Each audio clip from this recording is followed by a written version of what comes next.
And we are live. What's going on, everybody? Today is Friday, and we are going to be playing some Wartales today. So, real quick, before we get into the game, there is a big announcement. Wartales DLC dropped yesterday. So, the Fief, whatever you want to pronounce it as, DLC dropped yesterday, which basically gives you a nice little thing to a customized build and partake in and whatever. But it kind of gives you a little bit of a base management type of feel, right? At least that's what I've gathered from information that I found. I haven't looked into it. This is my blind playthrough of it, and the good news is that we don't have to start a new playthrough in order for us to partake in it. All of these DLCs and whatnot are backwards save compatible. So thank God I don't have to reset or anything like that, and we're just gonna, you know, take today's stream and fully explore the Fief DLC and see exactly what everything's going on and whether or not it's really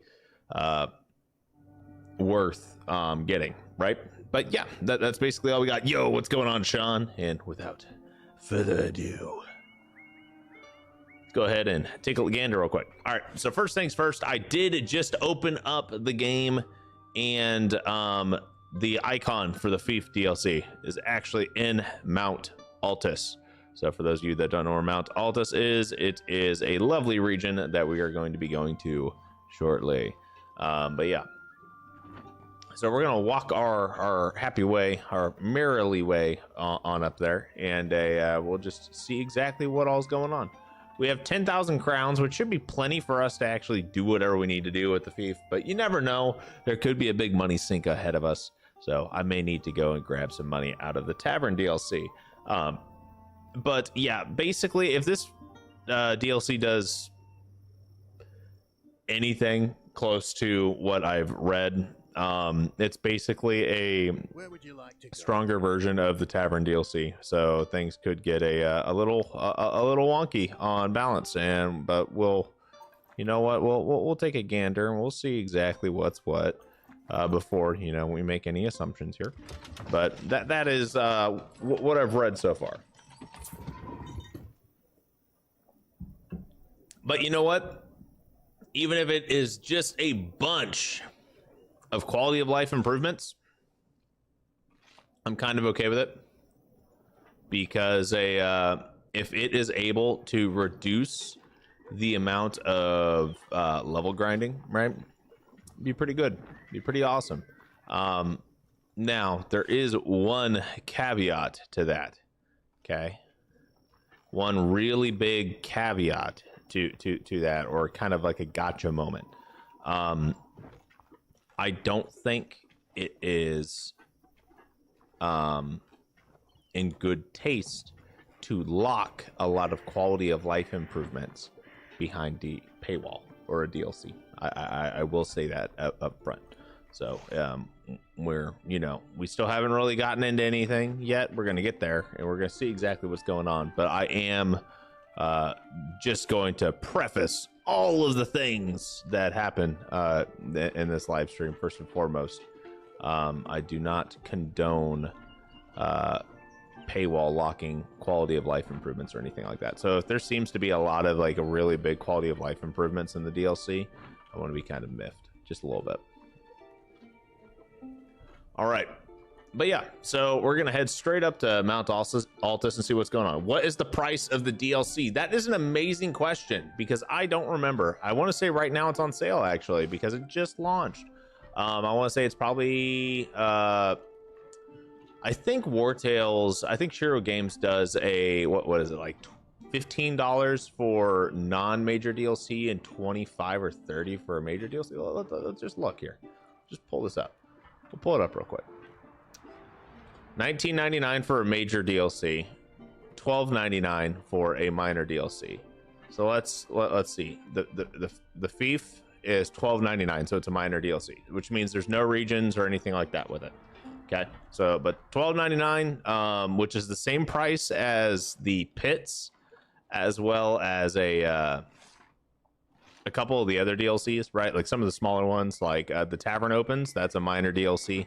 And the reason they do the pricing like this is basically saying if it adds a new region and like classes and everything, and it's a major overhaul, they're going to charge you 15 for it. But if it's something that's minor that, in my opinion, probably should have been just added to the base game as a free update, they're gonna charge you $12.99 for it, so $3 less. Yeah. Can I pick up these logs? Yes. Cool. All right, we're gonna see how scary Mount Altus is. I have not been in this region and region locked, so this could very well be someplace that I probably shouldn't be at. Should be fine. I'd be very hard pressed to think that it would not be fine, but we'll find out. It's a level 6 area. Okay. Just shy of £10 in UK. Okay.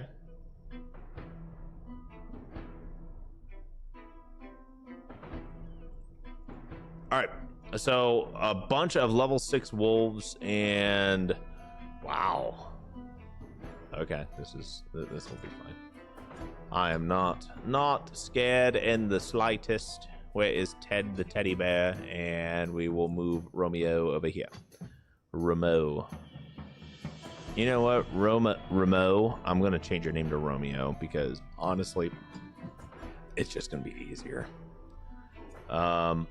Move Osmius back. We have a bear trap. Let's move the Ted away from the bear trap.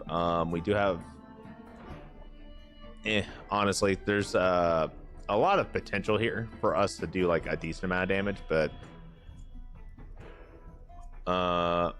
yeah, I'm not really going to do too much of a strategy on how we get into this. We're just going to kind of go in and send it and let everything happen.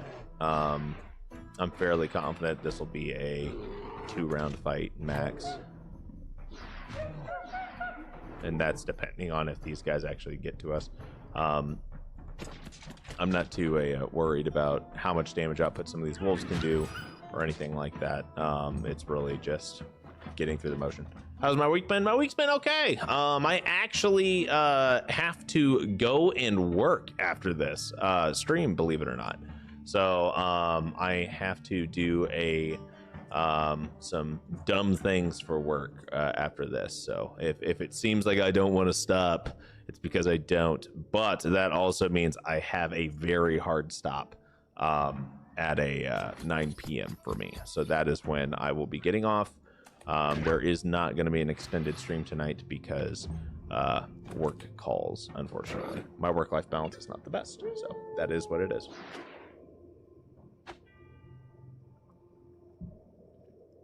I am on region locked, Jeff. If I was on adaptive, I would probably be fighting about level 8. Level 7, level 8. I do have some level 8 units, but yeah. Actually, no. If I was in adaptive on extreme, it wouldn't be level 8. I almost positive I'd be fighting level 10. I think that's how the region scaling works.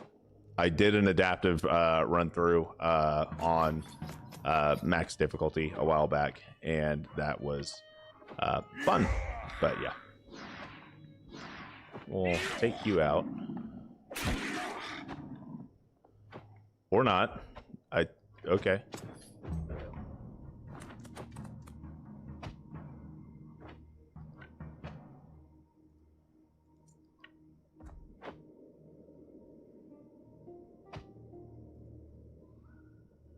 I'm gonna go right here. That'll get 1 kill, potentially 2. All right, and knife throw for a kill. Hell yeah, that's what I'm talking about. All right, and we can just come right on up here. Just get a quick little stabby stab in. And then we're just gonna run on back here. So yeah, we didn't quite 1 round everybody, but we have gotten them pretty low, right?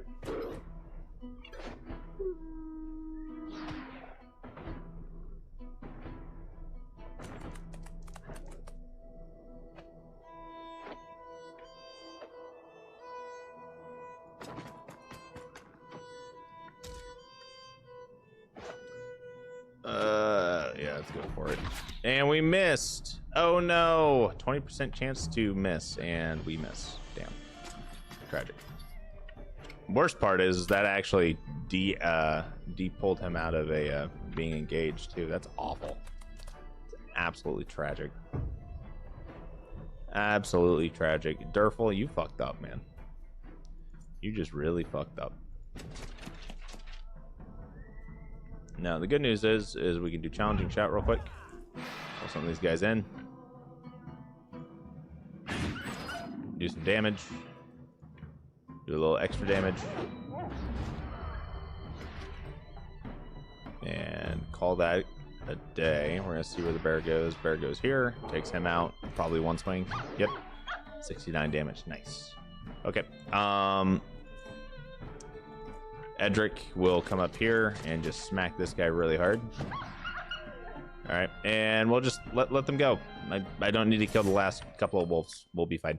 Repair everybody, and just like that, we do not care anymore, and we're done. What is... Okay, hold up. What? Why? Why?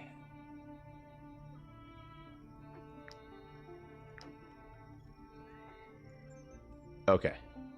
That was a bug. It's done now. We quote unquote fixed it, but that was a bug. That was interesting. Okay. 28 XP, 218 XP for companions. Yeah, let's give everyone a little bit of XP. Why not? Hey, there we go. Now we're getting some levels. Roger, you are now level 8. Ooh, goody goody. I'm excited for this. Our guys are hitting level 8 now. Okay. Durfer, not so much. Osbius is so good. Yep. Osbius is great, man. Optimized movement every 4 reloads. The next basic shot fire does not consume loaded. Okay, that's pretty good. Backup shield every 2 reloads, gain deflection. Okay. And then masterful movement. This unit gains 2 aim every time they reload. And aim does not have a max of this. And 2 aim. So, okay. Yeah, let's do that. Then we're going to improve it. So every time they reload, they gain 30% damage. I'm okay with that. And then we're going to career plans, increases crit. Beautiful.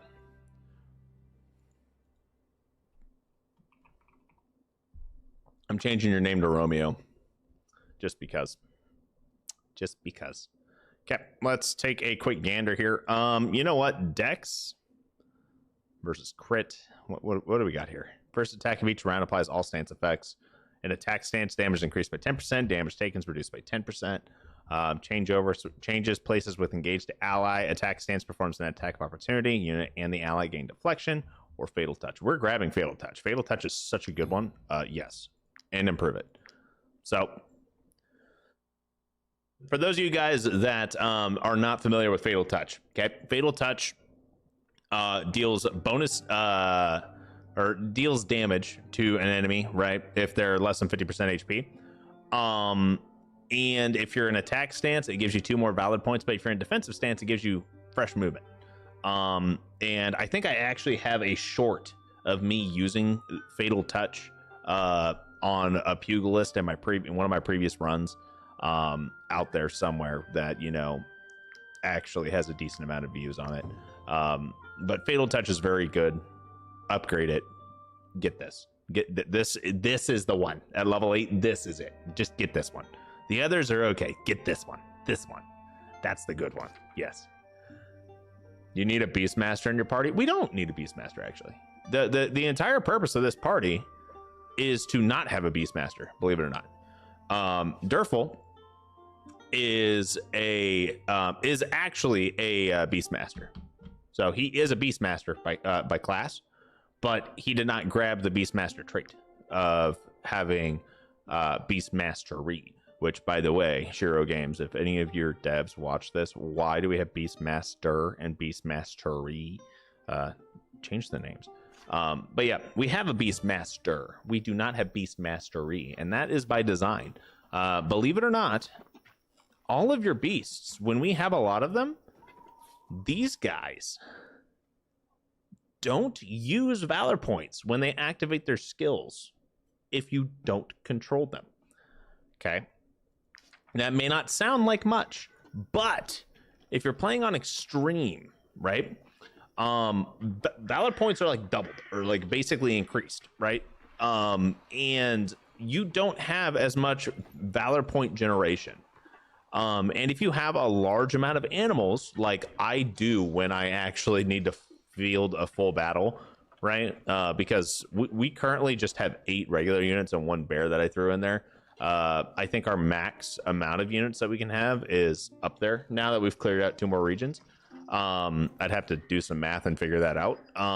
But yeah, so we should actually have like 3 or 4 more bears or just random animals. But when you have all of those out there and none of them can use their special abilities, they're basically useless. And they're about as useful as, you know, just a little health sponge. But when you're able to let them run amok and be dumb AI, right? Now they are dumb AI, but when you allow them to do that, they can use valor point abilities for free every round. So sometimes those abilities are actually definitely worth it. For example, the bears will always taunt and apply fragility. Now, is that great for your bear to always pull aggro? No, but always applying fragility, it's kind of worth it. Your wolves always having deflection. Yeah, that's pretty good. Wolves, if you give them the lick wounds, yeah, that's pretty good. They always heal themselves and remove bleed. It's definitely worth it. Now, are the AI smart? No, not at all. They're awful. They are terrible. But there's a reason for it. And now that I can make like bacon collars and whatnot, if I really have a specific animal unit that I need to control, I'll give it a bacon collar. Otherwise, I don't care. I'm gonna let it run amok, and when it dies, like it inevitably will, it is what it is, right? Animals are not that expensive. They just cost food. It's not like, you know, and I mean, they are very easy to get. And honestly, there's not like special builds really with animals either. It's just kind of like, okay, cool, throw everything out there. You don't have to worry about, you know, potions and lotions and weapons and classes or anything like that. It's just like, oh, hey, look, a ferocious bear. Nice. That's kind of what we're doing here. But that was a lot of words to say I don't need a beast mastery perk because I don't want to spend all the valor points. There's perks to both sides. I'm choosing not to use the control perk. All right, who dares approach Lord Alvric's fortress? It is I don't know what our companion group is called or anything like that. Have you come to join us? Wonderful. We could use some strong arms around here. These ruins aren't going to rebuild themselves. Go on in and introduce yourselves to our leader. He'll decide what to do with you. Okay. As Lord of this place, I make it a point of pride to personally welcome all those who come here for the first time. The fortress is not much more than ruin. Are these guys talking? Is this guy talking? This guy's probably got voice lines, doesn't he? Let me find my so I'm not saying the same thing. Sorry, guys. A fief where we bandits and outlaws can establish our own laws. Let's listen to this, right? Mayors, the brokers, and the general. So, pledge your allegiance to me, and I shall make you my loyal subjects. Right. Please don't. Are you simply going to accept being this bandit's subjects? You could be the lords of this place. Yes, you could. Silence. Do not listen to my steward. He gives the same speech to everyone who shows up here in hopes of seeing us kill each other. But we're smarter than that, aren't we? No, we're not. We're gonna kill him. We're only level 6. Easy peasy. Congratulations, banditos. You have managed to find yourselves on the wrong side of me. Oh, the battle map's the same frickin' battle map as always. Come on. I swear to God, if all we do is get this as our little fort, I'm gonna be pissed. I cannot believe they used the exact. I was hoping there would be a cooler map or something. Come on. Come on. Okay, whatever. Yes, Marcelo, this is the DLC. we are trying to claim the Fief. And evidently this is the fight to claim the Fief. Does it look any different from any other tower attack? No, it does not. Okay. We're organizing real quick before we go and partake in the bloodbath.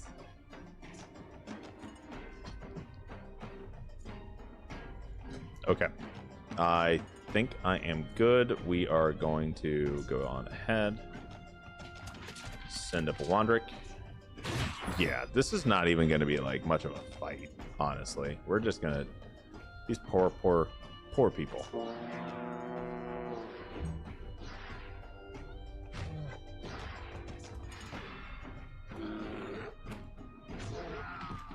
Yeah, probably shouldn't have done that, but that's okay.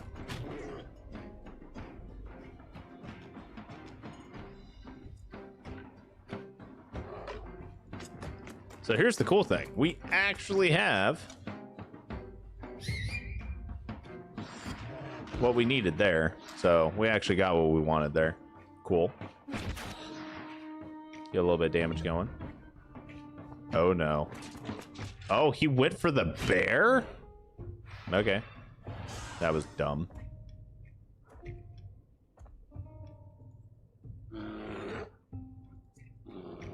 Now we could definitely send Edric up here. Get a little bit of damage going here, right? And just kind of laugh as we do a little crunch. Osbius, no. Roger, yes. I don't have line of sight on you, do I? That must be new. Okay. That's rough. I can't tell, but I'm assuming that's because there's a wall there. So that has to be new. Uh-oh. Oh, okay. Saw my game stutter for a second there and I was worried.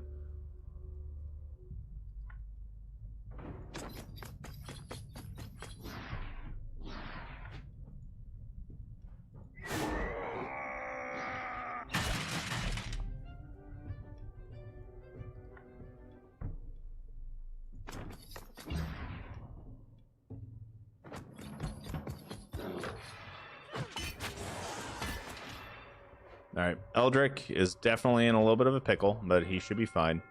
And the last guy to go is going to be, I think, this guy.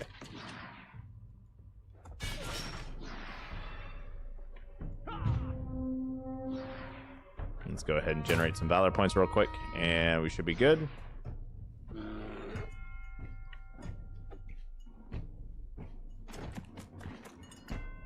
See if we can kill this guy. Yep. One down. Throw a little throwing knife here. Reset our movement.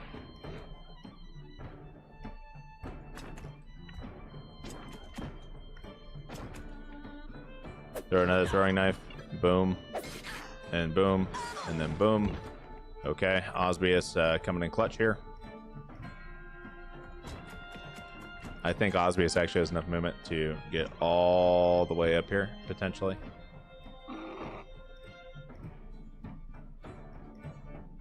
Nope. He does not. Tragic.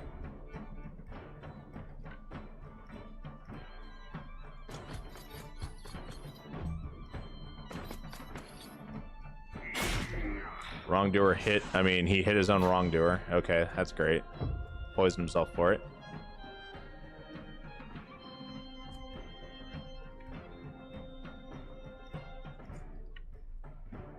Okay, and now we're just going to move Osbius right on up here, because that'll take care of it.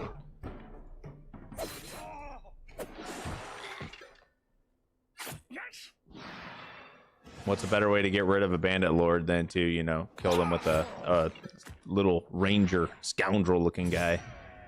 All right. And now we have claimed the keep. Free at last.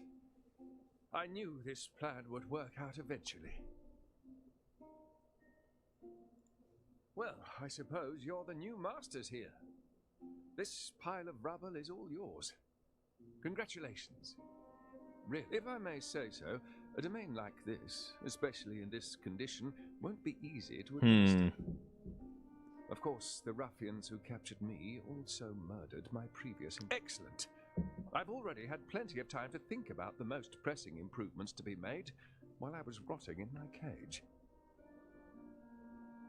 Why not start with this throne room? You can't receive your subjects properly in this hovel, let alone... I don't know if this is actually loud enough for you guys to hear this. Okay. Options, real quick. In the off chance they did... Oh, yeah, I've got voice down pretty low. Okay. So, renovate the throne room. First things first, we will build up the throne room. Gives us plus 10 dwellings, production bonus, tax revenue, plus 25% in the district, and assignments tax the people. Okay. We have completed the throne room. Oh, okay. This actually looks pretty spiffy in comparison to what it was, you know, just a little bit ago. What an impressive success, mercenaries. With this throne room... Oh, yeah, you guys can actually hear this You've now. already made more progress in renovating this ruin than Alvric and his gang ever did. Since you already have a room to administer your fief, I'd suggest you next build something to keep its first residents busy. Maybe something lucrative. The first thing to do is to construct a production building. A forge, an apothecary's office, or a farm would do the trick. Okay. And the fief is located in Mount Altus, actually. Since you already... Okay, we've already... Okay, cool. It doesn't actually give us any more info there. Let's go ahead. Dungeon District. We can build here. We can either do an apothecary's office, which produces knowledge, attracts scholars and alignment scholarship. We also have farm, which creates food and, you know, attracts farmers and alignment trade. And then we have defense, militia, and militarism. Let's do the farm for food. Ooh, hold up. Okay. Each one actually gives us bonuses to our mystery, to our different paths as well. Okay, well, we've already got trade and power and glory maxed out, so let's actually build the mysteries and wisdom.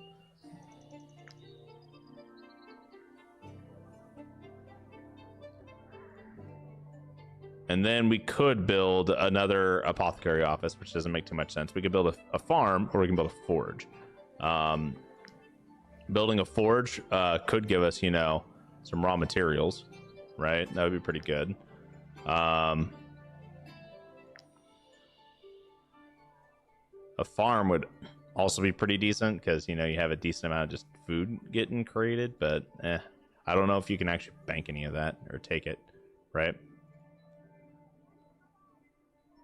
Ooh, the building must be level 2 and you can actually change what it can make. Oh my Lanta. All right. Let's start with alchemical residue, right? I don't know what it takes for us to and can you actually... Oh yeah, we can straight up just, you know, assign a companion here too. That's an alchemist. It's an honor. And we can buy meds and whatnot here. Okay. Neat. Okay. We'll go back to the throne room here in a second. You know what? We only have 500 currency. Let's 500 fief currency. Let's go talk to this guy and see if he's got anything. The first thing to do is to construct a... Oh, okay. So I guess we still need to build something here. Oh, we need to produce a resource. How does one produce the resource?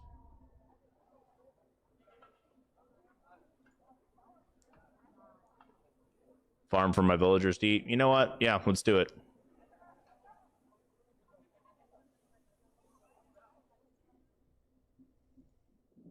I've raised dozens. Whatever your residents want to.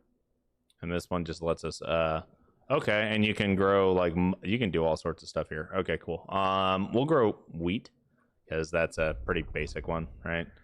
And then we should be, for the most part, pretty solid here. Is there a place for me to rest, actually? Does not look like it. Okay.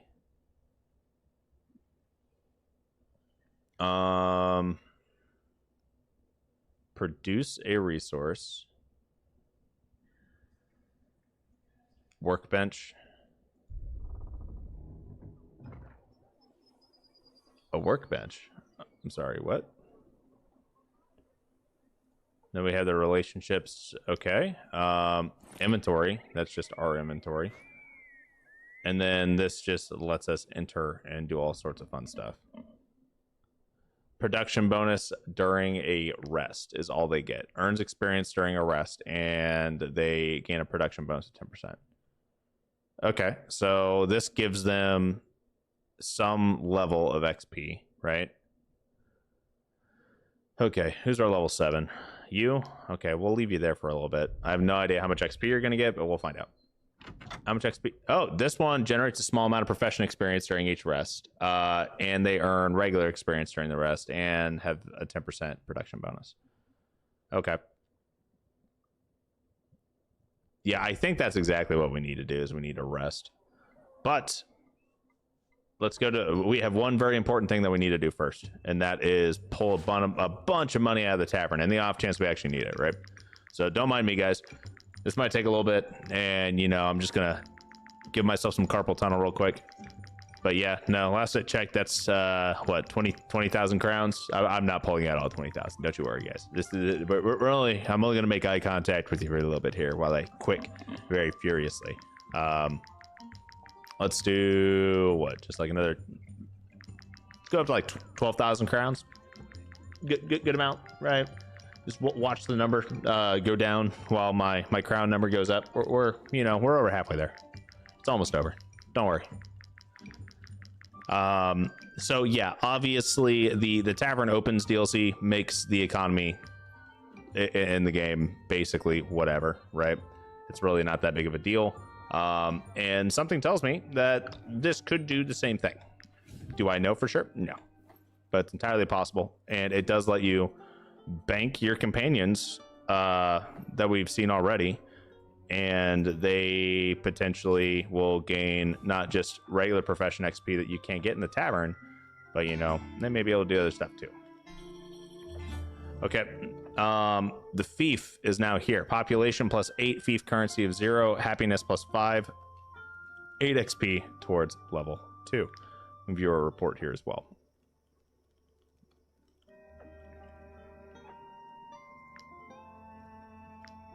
Okay, so let's go back in here, and we'll go into the throne room just cause. All those scoundrels toiling away for your prosperity, leaving you free to focus on your own affairs. Isn't that what power is all about?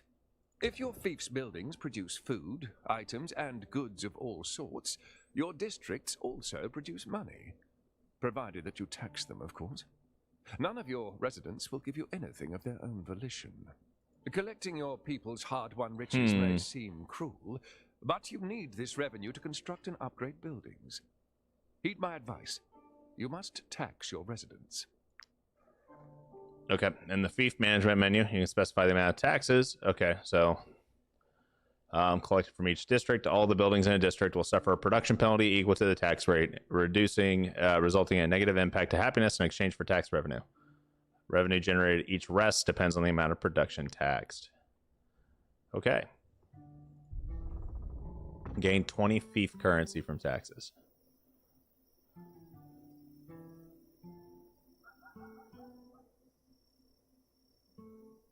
Okay, so where do I change my tax? My taxes at, right? Like we gotta is it in Fief management? There we go. Old Mount Altus Fortress. All right, guys, I need y'all to come up with some names here because you can change your names. Do you know when the DLC will be on Xbox? I do not. I do not. I'm sorry. The Dungeon District. Okay. So the Dungeon District We'll set it to a 20% tax rate, right? Which is fine. It doesn't really affect our happiness or anything from the looks of it. And I'm not sure how everything goes. But in chat, need a name for the fief as well as a currency name. So we get two. We get two of them, right? And then we will, you know what? We are going to find somebody that we can set as the apothecary for the time being, right? Romeo, what are you? You're only a novice, so I don't want to pull you off of that. What about you? You're only a novice angler. We're going to swap you over to alchemist for the time being and just leave you here. Just for funsies, right? See how that goes. Is there anyone I can bank in the throne room? I don't think so. If your fief's building, collecting your... All right, yeah. Okay, cool. So now we're going to go to our camp. And we are going to just put Eldrick right there on the training dummy for the time being, because well, why not? And we'll sleep. We'll just, you know, have a little resty rest. Yeah, pay our people. It definitely looks like we're not going to be putting any of our direct money into it. But we're starting to make some currency, which is kind of cool, right? And then we can just go back to the fief. Look at our report. Come in here, go to the throne room, and get another bonus here. Those taxes will do your... Oh, hey, there we go. Stable revenue stream. Stable revenue stream. You should think about growing your population. The more subjects you have, the more you'll be able to build and produce. Okay.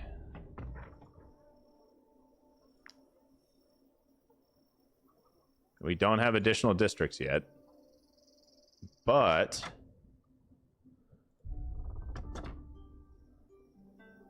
we can't upgrade you yet either. Looks like we need reach 20 population. Okay, so that's going to take us a little bit of time. Growth for the next rest will be 7. Okay, so let's just sleep again, right?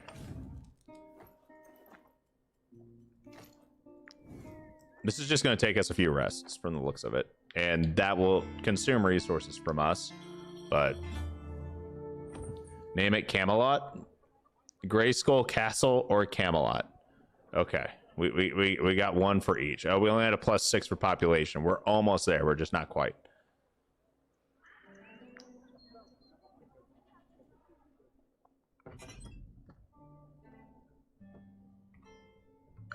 You got to rest one more time. So I've got one for Grayskull, one for Camelot. Got anyone else, or do we have a tying vote here? Why does Grayskull sound familiar? Is that from He-Man? Is that He-Man? I obviously know what Camelot is, but new fief level has been unlocked. Build a district to upgrade your fief. Nice. Okay. So now we can go in here. Currency is the Cly. Congratulations, my lord. Your realm now has enough rest. Okay, we now have 100 more power, and we can build a new district. Yes, it is. Okay, so we can build a university, a militia barracks, or a market square.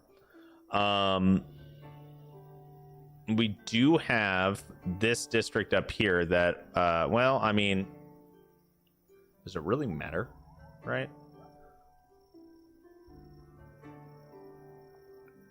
We could do some more scholars. We may need to have some militia, though. Let's do militia, and the off chance assignments: expel a population group, defense production plus 25% in the district. You know what? Food production plus 25% in the district. I think I messed. Okay.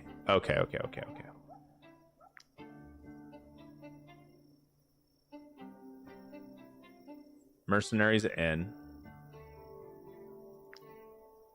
Okay, each companion in the garrison decreases all needs by +1. Defense +1 per companion. So we can build a mercenary in here. And there's actually something else over here. And we can renovate the prison as well.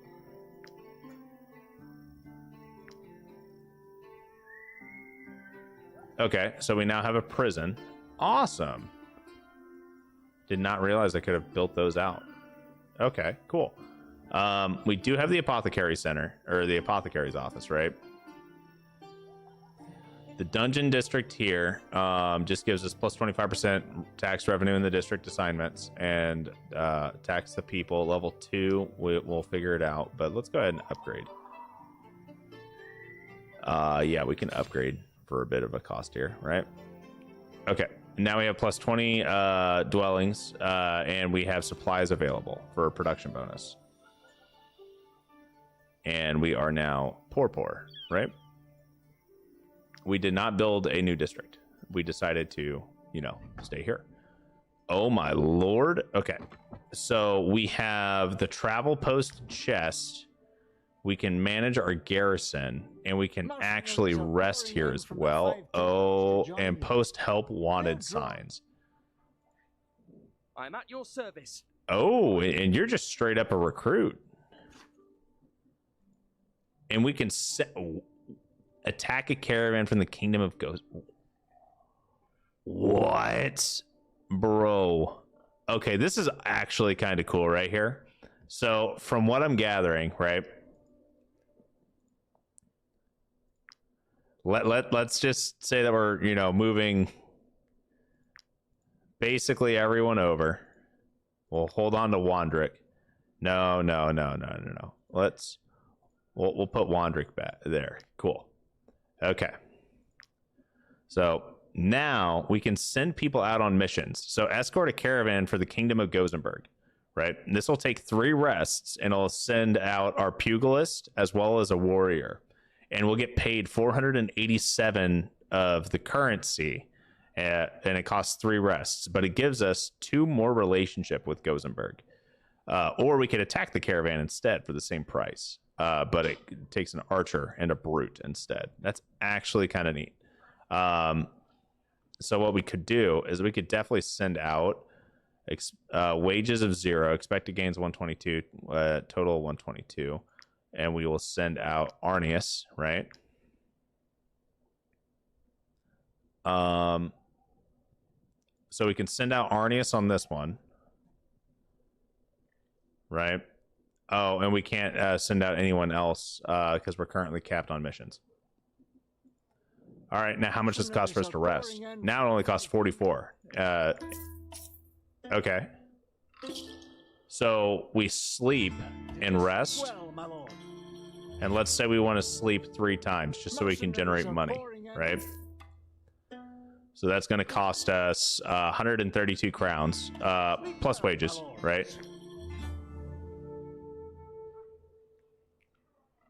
Okay, we are not full on happiness. We need to increase trade goods, knowledge, and food.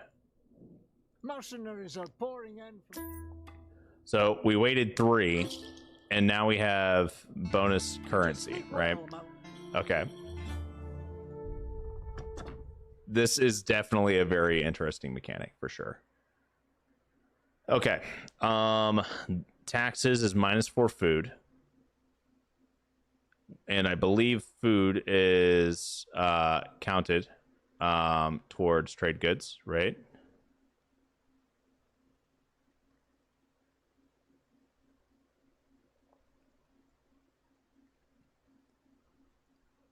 Same with the apothecary's office. Let's go ahead and upgrade the farm.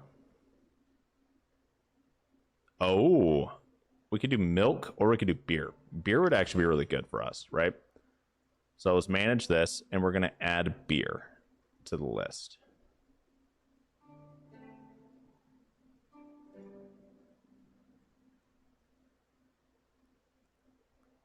Okay, and that will bump up almost all of our stuff pretty good, right? And we're going to be in the green minus on knowledge. We need to work on knowledge.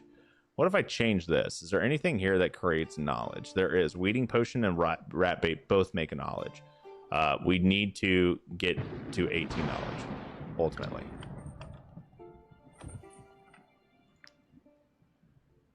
So this is kind of weird, but it almost looks like we can fast travel, and always access an inn to sleep at when we aren't It's an honor to serve as your messenger. I swear I will not disappoint near you. one. Whichever items you need sent, I shall deliver them to your troop without Send fail. items produced Even by if the it's run fief to all the night. troop, or the fief to the troop. Yeah, that's fine. During each rest, your troop will receive items produced by your fief's buildings. Remember, if these items are no longer produced, they cannot be sent to your troop. So we'll give ourselves alchemical residue, wheat, and beer. No, I don't actually want to do that because that reduces our production. Okay. And then you. Who are you? Okay, you see that we run smoothly. What are you? Are you militia as well? Okay. I'm assuming you're another militia dude. Okay, cool. Your realm now has enough. And we still need to build the new district. We don't have enough money for that yet, but we're going to go to the mercenaries inn instead. We are also going to drop off a ton of just crap, right? Because this very well could end up being just like our next major like base, right? Because that's kind of the purpose of this, is for you to have a base. At least that's what I'm gathering. And if you have a base of operations here that gives you not only storage, but you can craft basically anything you need. You can do all the things that you need to do. Then why not just store as much crap as you can here? You can pull items out of your other areas, right? You can do a lot. If that's really all we need. Okay, so now we're not overweight. We're gonna escort another. Yeah, let's escort a caravan mission. Why not?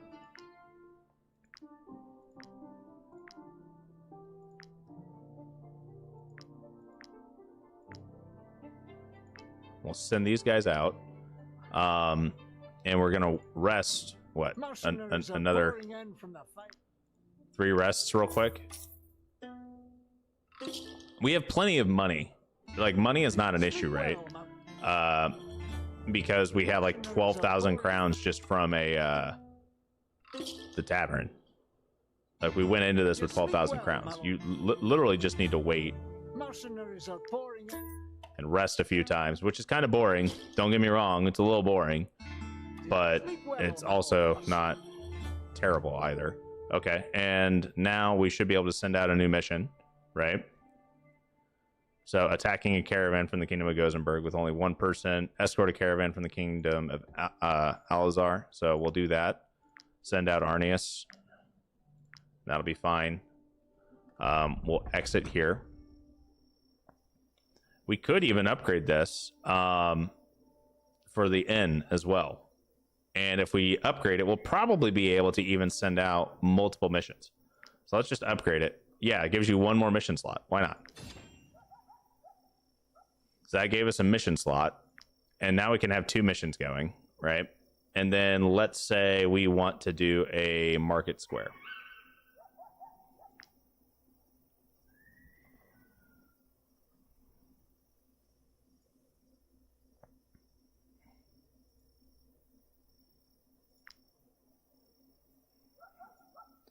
Okay.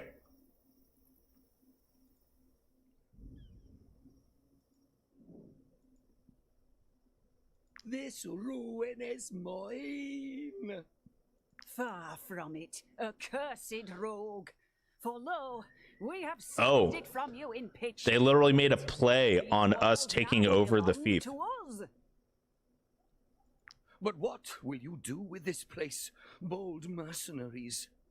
It shall form the foundations of a city fine and proud, and we shall be its valiant lords. Here the people will no longer live in fear of bandits like you. Death to Elbrick the Vile! I mean, honestly,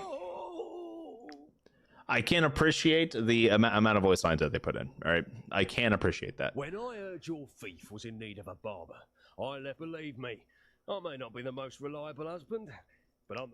Okay, so we now have access to a free barber. Okay. Oh, my lords. I know every trade, every guild, as if I'd been personally trained there. With a man like we you have a by your straight side, your up fief and your company are sure to prosper. What? Okay, so we can straight up just train someone to being a master in a profession now. Okay, that is very strong. Definitely something that did not expect to have. And then, you know, we got a marketplace so we can actually buy food if we need it. And this is meat counter probably. No salt? Do you guys really not sell salt here? What the hell?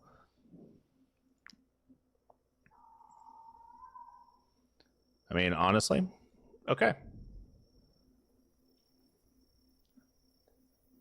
We're not going to be upgrading that or anything, but yeah, I'm not sure what the what the little exclamation point is, but oh, we can build something here. We can build a stable, right? Which gives +1 food needs +1 per animal, and then we can also build, you know, like a church, farm, forge, gambling den, or a caravan travel post. Ooh, DLC power creep much? Yes, very much so. Well, the market or the tavern opens or whatever. That DLC basically broke your economy, like something fierce, and it definitely looks like the Fief is along that lines, but just more. They're like, oh hey, you know how OP the tavern opens DLC was? What if we do that, but just bigger? That's kind of what's going on. And yeah, Sean, it looks like everyone's getting XP. Well, actually, I'm not sure if they're getting XP for missions. I'm assuming that's what you're asking. So we'll have to take a look at that. Caravan travel posts. I'm assuming this will allow us to fast travel back and forth. But yeah, we need some defense, honestly, a little bit, right? We do get a bonus for food production in this district, if I remember correctly. The merchant district should give us a bonus to food.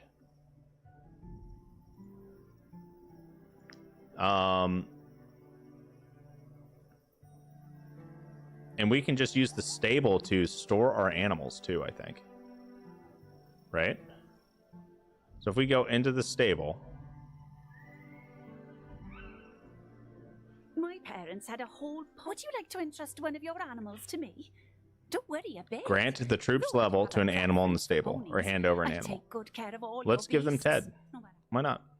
Let's see what happens. And then we can train Ted. And this would match Ted's level to everybody else's.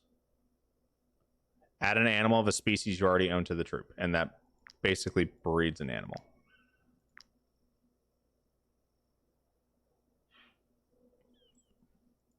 I'm not gonna lie, guys. There's some really cool stuff in this.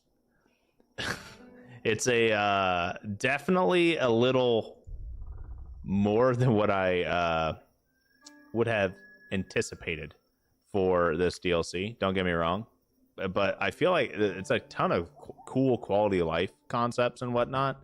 But I also feel like, man, they definitely decided to just say to hell with the economy aspect in this game. Like there's no economy in this game now.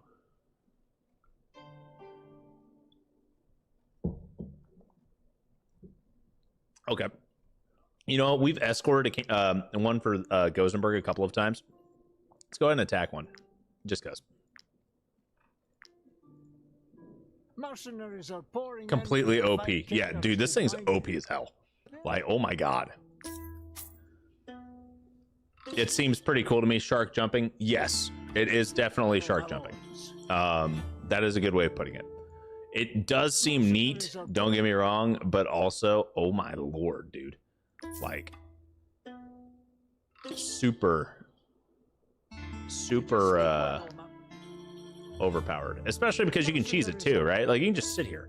Oh, and I haven't even gone through and actually really started testing how I can break it. And it has its own pen. I'm liking it so far. Would you say getting to do the missions if you wanted to as well to be able to send off? Would say you getting to do the missions if you wanted as well would be able to send. I'm not sure what you mean by that.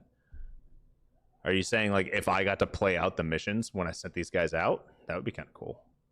Oh, destroy a bandit camp. I need to put an archer in. Okay, I can do that. We just, you know, pull you out and put you in. I hope I didn't pull the guy out that I needed, but we'll find out. I did pull the guy that I needed out. Sometimes I just do it to myself.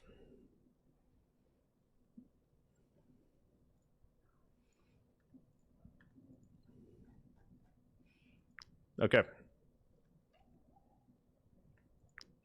Boom, boom, boom. Confirm. Send them out. I don't know if these guys are actually gaining XP for this, to be honest. I really don't. The cool thing is like we can continuously try to recruit people here too. And we can send out, you know, oh, hey, well, I want a troop of this type. I want a troop of this type. But hey, we got money, right? We have some money. Let's see if there's another mission that we can send people out on for the time being. We need an archer, or we need our crossbowman, and we have a crossbowman that is currently leveling up his other professions. So okay, we can.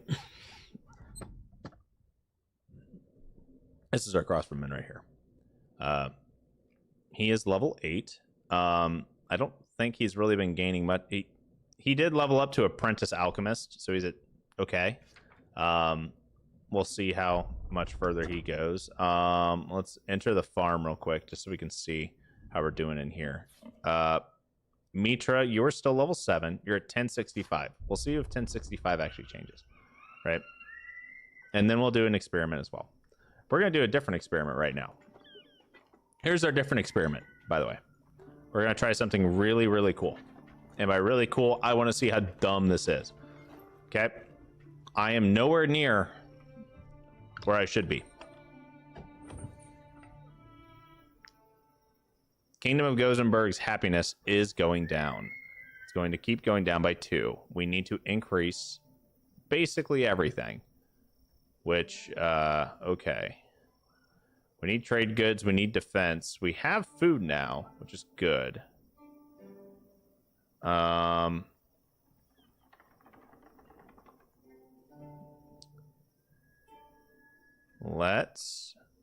will say managing this is a little bit rougher than what I initially anticipated.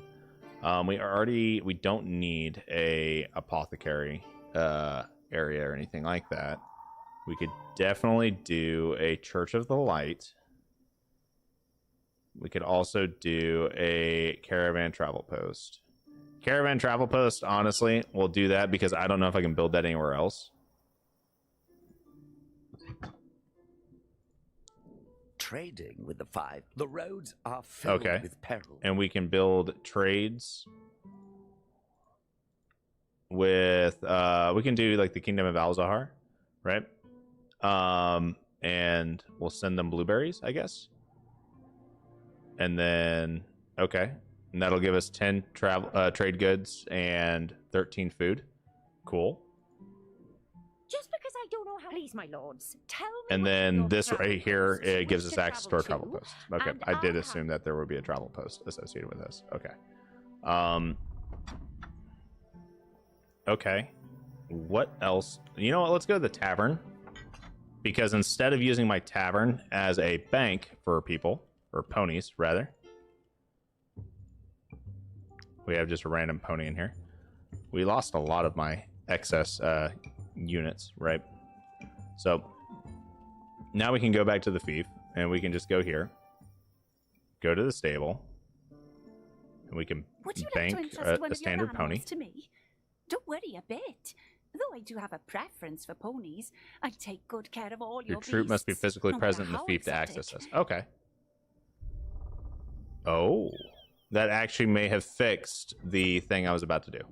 Mercenaries are pouring in from the 5 kingdoms to join. Yes. Okay, cool. I was about to do something so dumb. Because the thing is in the tavern, you don't have to have access. You don't have to be at the tavern for you to bank your units. Okay? Well, you have to be at the Fief if you want to be able to do stuff here. For that, that's in correlation to like resting and whatnot. So that is good. They did think about that, because they have not thought about that previously. I will say that. Let's go talk to the steward real quick. We're just going to get this maxed out as best we can, but we need to find a way to manage the happiness. Sight. Managing such a large domain is no task. Establishing a government should help with this. Besides helping to guide your assignments to tweak your economy is needed. Also allow you to issue. Okay. Governments define the structure of your fief. They apply permanent effects, unlock certain assignments, and grant power. Unlock new governments by changing your fief's alignment via certain audiences. And you can change governments at no cost once per level. Beyond that, you will have to spend some of your power. Okay, we also have supplies now, too. We'll receive items. Okay, so then that's how we gain. Okay, cool. In good company. Each mission from the mercenaries then also earns 50 power. Permanent. Okay, that's pretty cool. It looks like there's nothing else we can select currently, so let's just select this, right? We did mention that the fief's currency will be called the Cly. And what are we doing here, guys? Are we calling this Camelot, or are we doing Grayskull? Yeah, if you can go out and take one of those troop missions as well and be able to remotely do it, that would be kind of neat. Just be like, yeah, I'm gonna go attack a caravan over here in Gothenburg real quick, just so I can get paid my mission dues, right? That would be kind of neat. The first one that was in chat was, what was it? Grayskull? That's what it was. We'll go with what was first.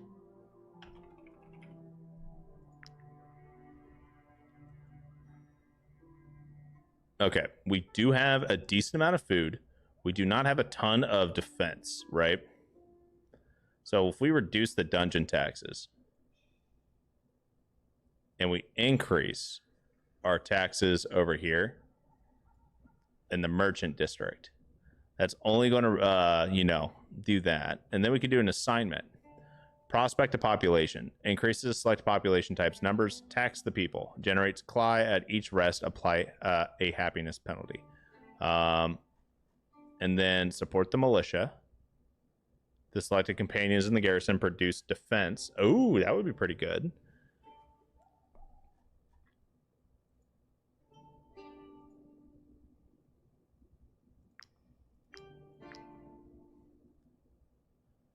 Bonus defense production costs. Okay, so we are now at the point where our assignments and our we should be good now, kind of, right? We're at least in a better spot. Our happiness isn't going to be continuously foobarred. With a government like that, allow me to congratulate you one last time, my lords. Okay. You have accomplished great things here. From simple mercenaries, you've become proper lords. You know everything there is to know about managing a fief. From now on, my role will be limited to making the complainants wait patiently while you're away. And they are now done. So, okay. And we have no objectives. So now we just work on building this up. Do we have anything else? I mean, we've got one there that's going to go through in 3 rests. We do have the prison. We can enter the prison. Just take a look. We have an executioner. After slipping through the executioner's fingers, the prisoner will become a respectable companion in the mercenaries' inn. Don't tell me that we can straight up, bro. Okay, this is really dumb. You can straight up, instead of having to like make people happy when you have prisoners, right? You can just give them to this guy and he'll make them like you. So we can capture a wrongdoer, just feed him to the executioner, and then he'll turn into a companion. Okay. Have you captured some bandit? Okay. So this is cool. What is this? What is this? This is where a prisoner is, I guess, that you can talk to. Okay. That's neat and everything. Kind of wish that you, and I know this is going to be me just picking, right? I kind of wish this guy sold ropes and shackles. I know. I'm being really needy right now. but it would be kind of nice. Okay. There's definitely one more district that we can build, if not multiple more, right? Because there's like there's like docks and whatnot over here. I'm assuming this actually hooks up to, like, you can probably bank your ship over here too. I wouldn't be surprised. We do need to get more knowledge for sure.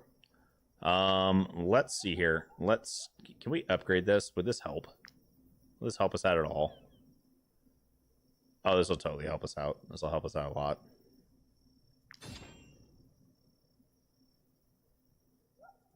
So we can modify this and do the pristine essence, right?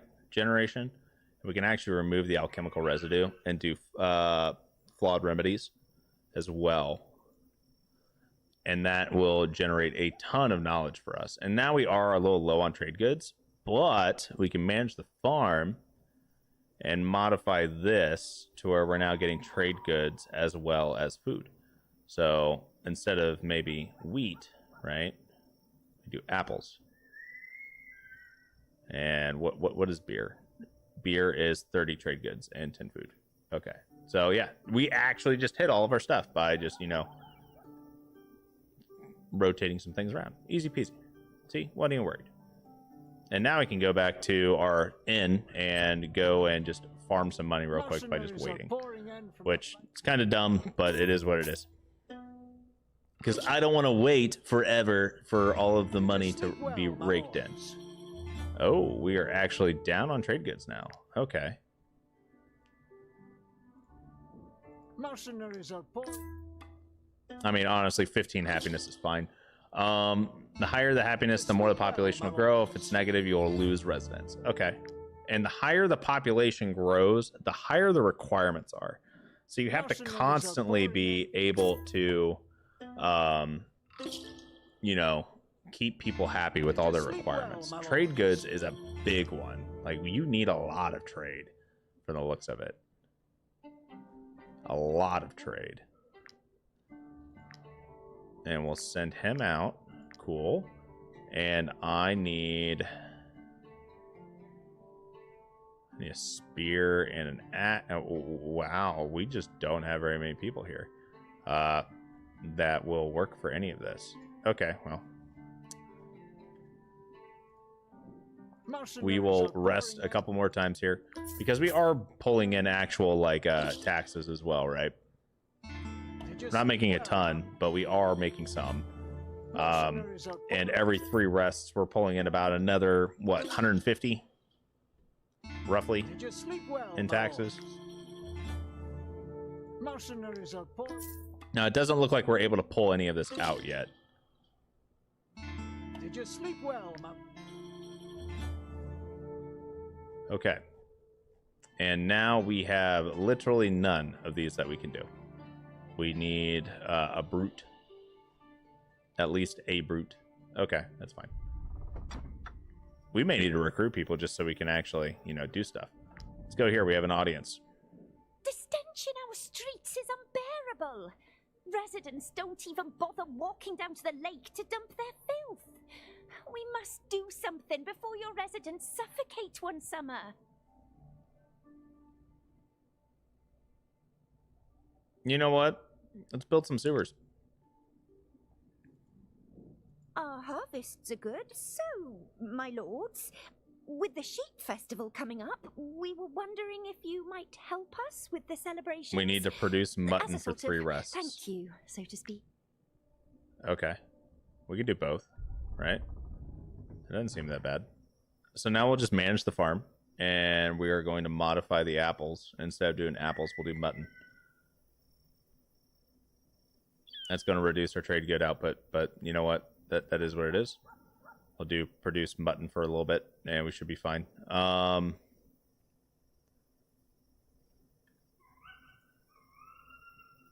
And we'll go back here. I think we can we cannot upgrade this yet. We need more power. We can upgrade the prison. We cannot. Okay, we need a level 3 throne room. And same with that.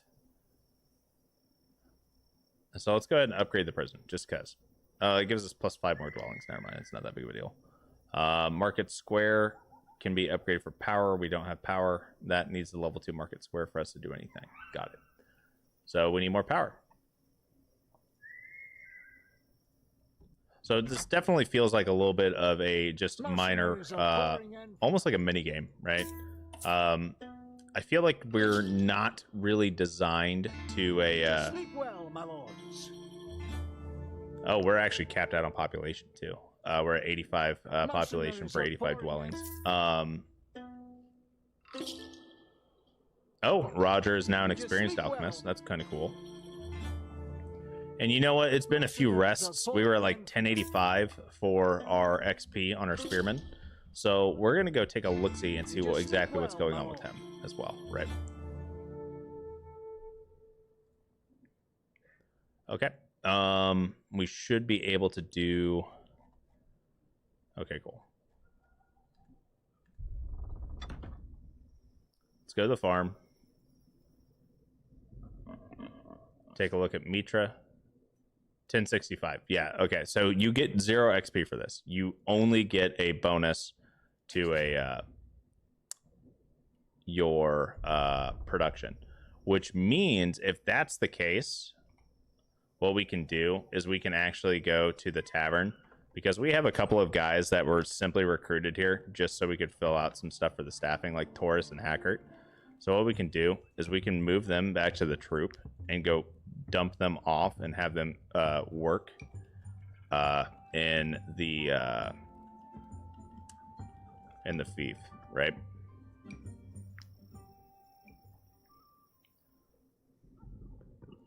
Like Taurus grew up on a farm. We could totally just slap him there, have him stay there so we can get more XP. Prison, we cannot assign anybody here, but we can assign somebody to the apothecary office. And I know that we have Roger, who's already an experienced alchemist. He's actually getting pretty close to being a goes experienced and then what, journeyman, I think, and then it goes from there. So we can kind of just let him wait there for a bit. Another thing we could do is we can garrison Hackert in here, as well as Mitra, pull Osbius out and dump in Wandrick. So that gives us a little bit better of a spread of units, right?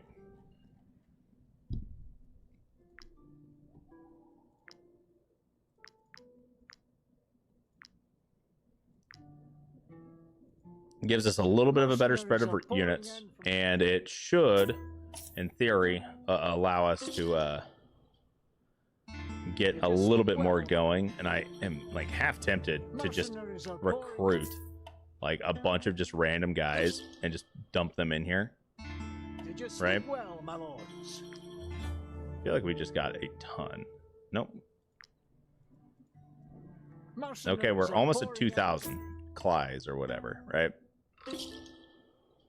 Yeah, we do generate just shy of a we make about 44 a rest, so that's pretty nice.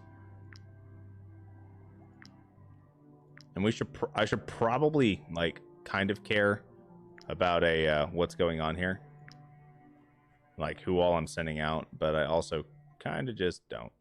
Okay. Destroy a bandit camp. We have 2 bandit camps that we can destroy, right?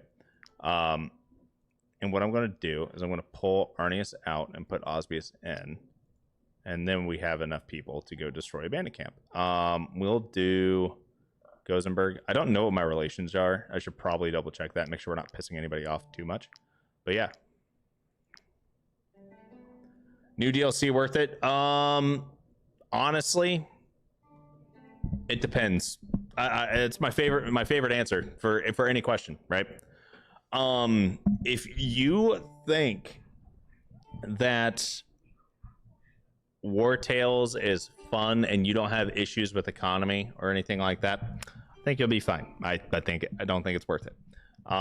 If you want to cut out a lot of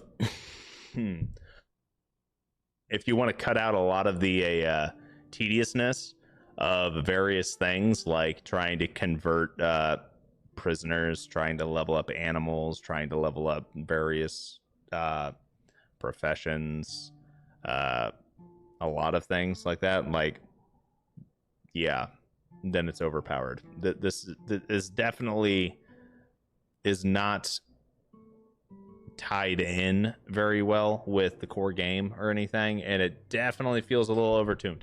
It feels overtuned. It kind of feels like cheat mode to an extent, right? And you basically get like your own base of operations to do almost anything you ever needed all at once. So that's also kind of neat, but mercenaries are pouring in from the I do feel like it pulls a lot of the challenge out of Wartales. Same thing with the Tavern Opens, to be honest, right? Like the Tavern Opens, once you get that DLC, you don't really care about your economy too much. You don't need to. So that's kind of like the same aspect that this is at. This isn't purely the same by any means, but it definitely feels similar, if that makes sense. Okay, we will send out the people that we must send out for this. And then what else we got? We have attack a caravan. Or, okay. We can do that. Yeah, we can totally do that.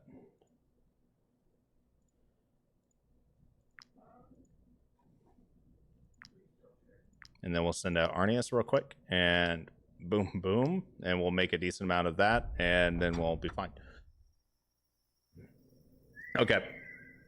Yeah, no problem, man. It's definitely one of those deals where it just feels like it's cool, but it's also something that, you know, you don't need. You really don't need it. It's neat, but you don't need it.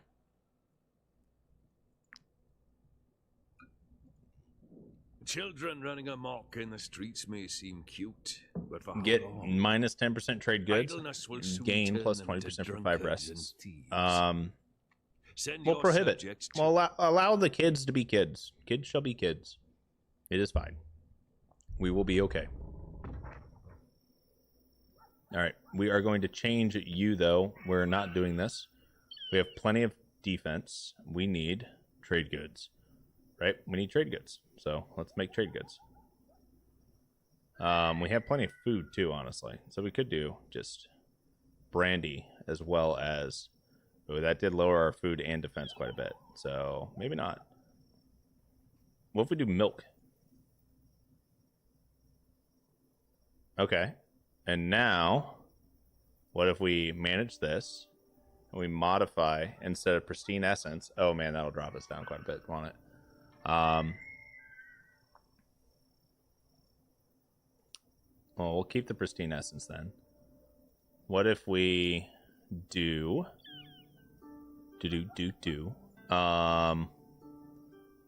Okay, maybe we do need, like... Can we do double flawed... Okay, never mind. So we are at 36 out of 45. We're just... Okay, well, I mean, it's not the end of the world. We'll be fine.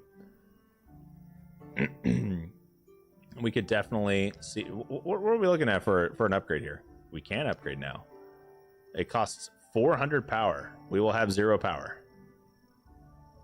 But it will upgrade us quite a bit. Let's do it. Okay, so we now have a level 3 throne room. Or, what? Yeah, something like that. And this is maxed. Okay, cool. Audiences give us 50 power, and it gives us 50 bonus dwellings, so we can now have 50 more population. We can now upgrade our farm, yet again.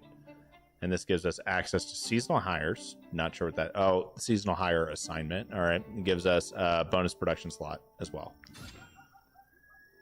Upgrade the apothecary. And that gives us basic oils. We can upgrade the prison as well. Or we can upgrade the inn. Let's upgrade the inn. That just gives us a bonus mission slot. We already can't even fill out 3 mission slots. So let's upgrade the prison. That just gives us bonus dwellings. Okay, we're not going to do that. Let's go ahead. And this should... We are at 36. Let's do something that's going to give us a lot of defense, right? We'll do this one because that boosts our defense. We're in the green now, finally, on everything, which is great. And then the farm, we kind of get to do almost anything we want. And I'm really thinking Greece, because Greece gives us a ton of trade goods, and trade goods are the ones that we are like almost always out of. Like we seem to be running low on trade goods all the time, just due to population needs. So we'll do Greece. Wait, can you do missions without even doing the combat part? Yeah. Building a forge would probably be good, but I think I need to build a new district first. I think we need to build a new district first. You know everything there is to know about managing. Okay. And let's see here. It costs power for us to do an assignment, so we cannot do an assignment.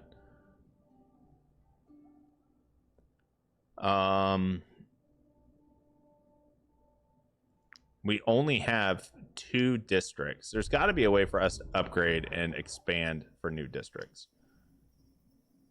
because it definitely looks like there's potential for another district over here, right?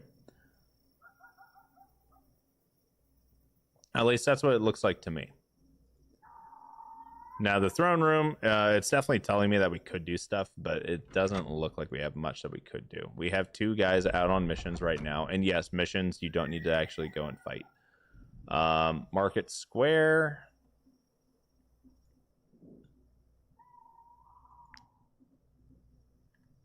And then we have, you know, the travel posts and the stable. And the stable does generate food. You can also, you know, buy another animal. So we could buy another bear and basically duplicate the bear. We can train our animals to match our current level. So this will be actually really cool to combine that with the beast kind of thing, right? Where you have your hunter profession or whatever. Market squared. But ultimately, I mean, if this is it and I can't build another district, that's just kind of lame. Is there a way for me to actually like get rid of a district? Oh no, I just need to level up my fief every time its population increases. So we just need 100 people. Okay. And then once we hit level 3, I'm sure that's where we get it. Okay. Yeah, let's wait a little bit. Let's just wait a couple more rests. See what happens. So we just hit the point where we had more people, right? Cool, we're at 96. Did you sleep well, my lord? And then we'll just rest 3 more times, get some money from doing the missions, and get some money from our taxes. And then we're still green on all of our goods, and we'll build a district for forges and whatnot here. Okay. Roger's now a journeyman alchemist, which is cool. Wow, okay, we just don't have the people that we need for us to do any of these missions, which is unfortunate, but it is what it is. Okay, we are now under on defense, and I think, yep, cool, we had to level up. That's all we did. We already have a market square. We do not have a university or a militia barracks. We'll build a militia barracks, because why not? Educate a population. Nah, yeah, we'll do the militia barracks. The militia district. Okay. And here we are going. The unique has already been built. We already have the trade post. Workshop builds trade goods. Okay, so if I wanted to do that, I should have built that elsewhere. The forge produces defense, so we'll build the forge.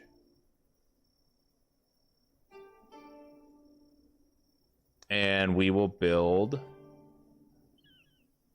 We could build a the Church of Light too, right? Build a church. Why not? We could also build a bandit lair. We could build a gambling den, or you know, just honestly, a workshop creates rope. Yeah, we're building a workshop. I can foresee that being pretty useful. Okay. And then forge.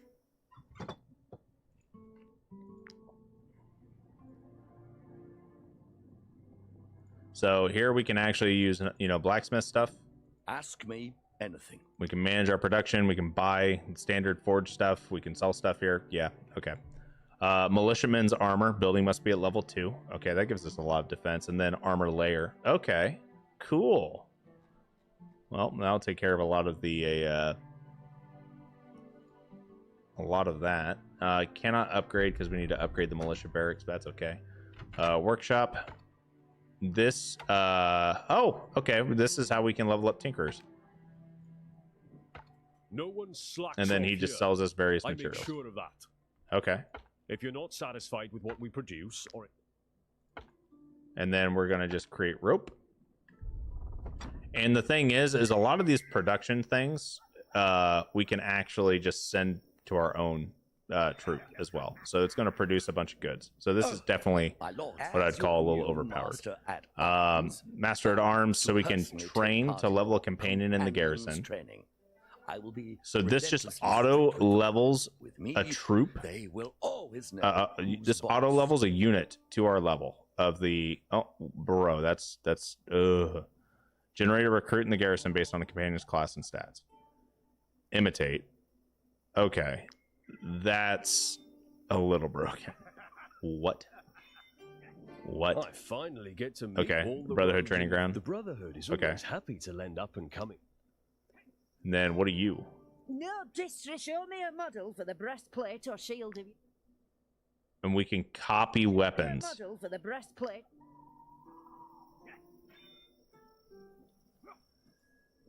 It's an honor to... What? I'm not gonna lie, my dudes.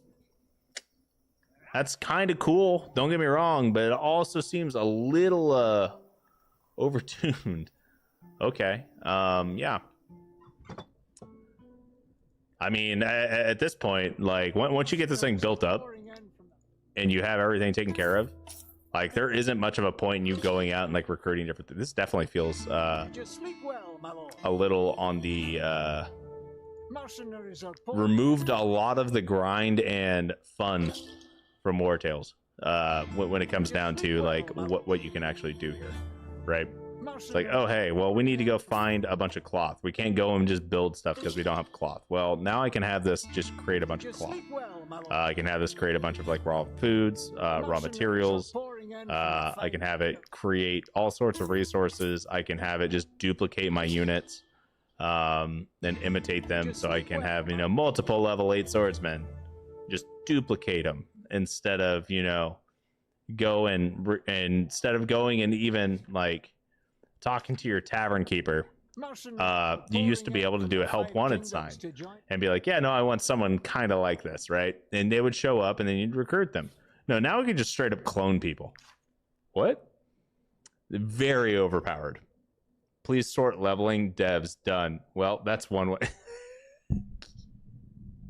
Hey guys, can we please fix how leveling works? Sweet. Pay us $13 and you can just instantly level people up. Money. What? No. No, that's not how... Oh my god, this is... So yeah, if you guys want to have access to essentially a cheat mode, buy the DLC. If you... Wow. You know, I'm not gonna lie. I'm going to max out my the Fief because I bought the Fief DLC, right? I have the DLC. We're going to max this out. The only thing, because we are in the middle of a challenge run, all right, I am going to say I'm going to use this for unit storage, but I am not going to use it, and I'll use it as like a basic city for like crafting purposes and whatnot.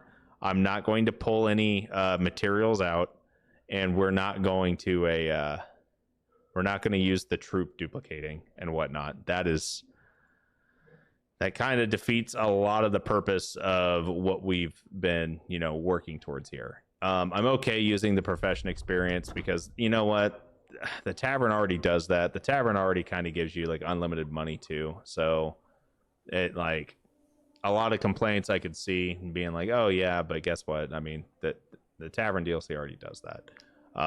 But we are going to max out this entire thing because That's the point. Mercenaries in the garrison slightly increase the population, do not increase needs. Ooh, okay. We still have a lot more trade goods that we need. We'll upgrade this, right? We'll also upgrade this. But I can definitely foresee if I were to take full advantage of this, there's no point in being like, oh yeah, I play on extreme. Cool. This literally prints everything. Makes sense. Unlimited? What do you mean unlimited?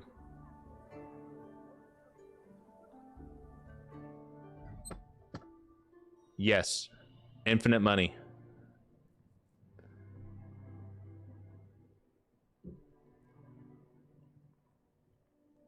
I mean, the Tavern DLC already does that to an extent, but this is just like, yeah, hey, you sleep? Cool. Here's resources. All right. You never have to worry about your economy ever again. Okay. We did level these guys up. Let's go ahead and see what we can do here. We are low on trade goods. We need to boost up our trade goods a little bit. So what we'll do is we'll do coal, right? And then the workshop, we will do, honestly, cloth. Cloth will be good because for some reason we're just always running low on trade goods. I could also see resin being good too. But yeah, cloth for the time being. Yep. They need to increase max level of companions. They just did too, Jeff. Like they just made companion max level like 15 or something like that with the Skelmar Invasion DLC. Like it was 13 with Pirates of Balerion, and before that it was 12. So they went from 12 to 13. Or no, I don't even think it was 12. I think it was like 10. So max level used to be 10, and then it went up to like 12 or 13, and now it's 15, right? So they're not gonna upgrade. They're not gonna upgrade max level until they add in another region DLC, and then they'll upgrade max level and whatnot. But yeah. So we can't even do any of these missions either, man. Okay, well that is what it is. Well, it was fun while it lasted. All right, well, time to pull everybody out.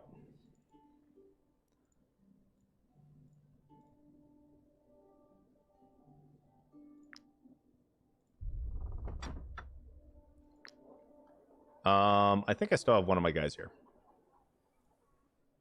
I do have one of my guys here. All right, Roger, come back.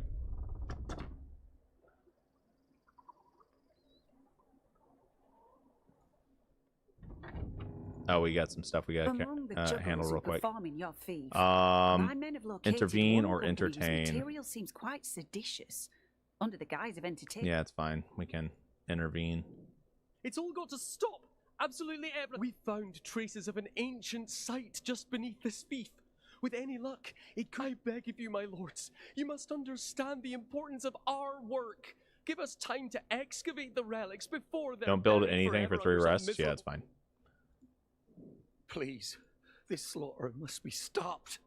Your farmers are felling every tree they find without performing any sort of ritual. Objective, don't build anything for 3 rests. Well, that's fine, because we literally just agreed to not build anything for 3 more rests. So, easy peasy. Cool, we won't build anything for 3 rests. And we're just gonna leave.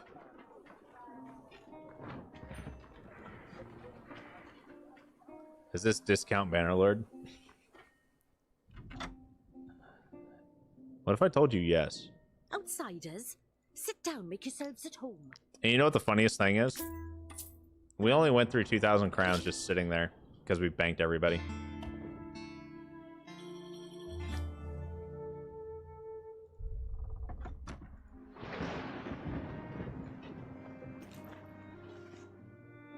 The Arena of Legends. Yeah, we'll head that way. Why not? I haven't done that fight yet.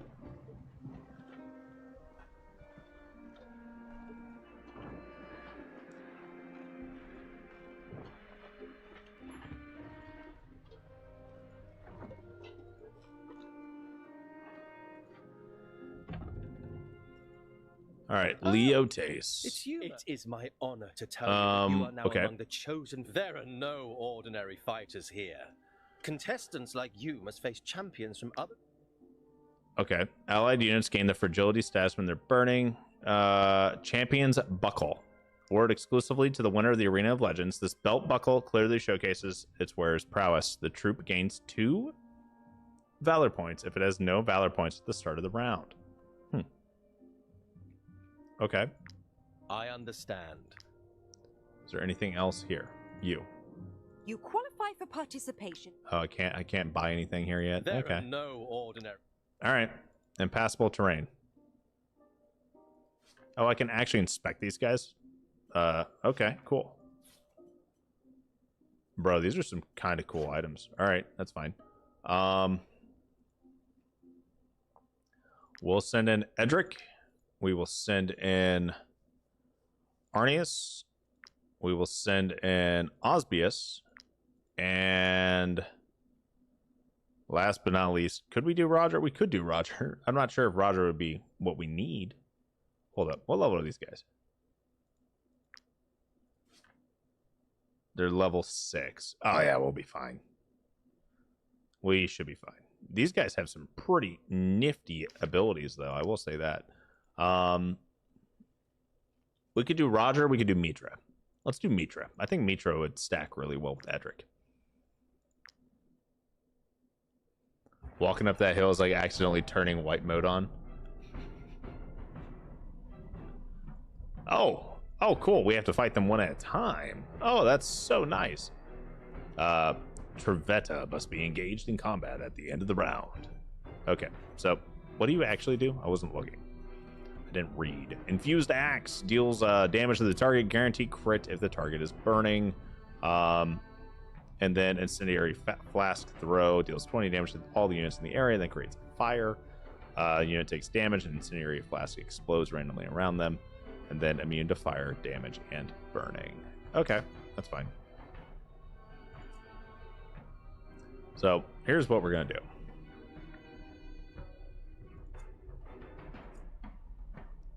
We are going to come up here, right? We're just going to do a little bonk. And we're going to do a bonk. And then we are going to wait. And then we're going to come up from behind. And then we are going to... Oh my god. Ooh, I don't like that.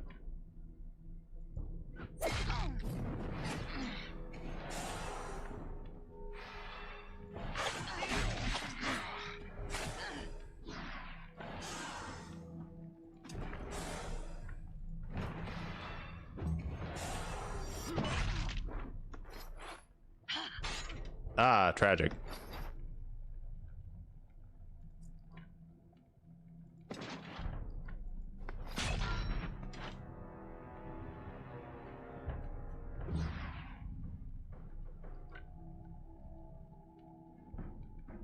I mean, he's already on fire, right? So just wait and do a little bit more damage.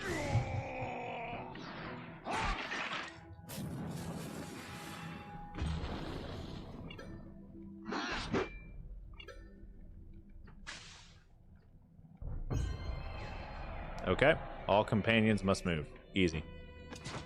Come right up here. Smack. Okay. 1 round done.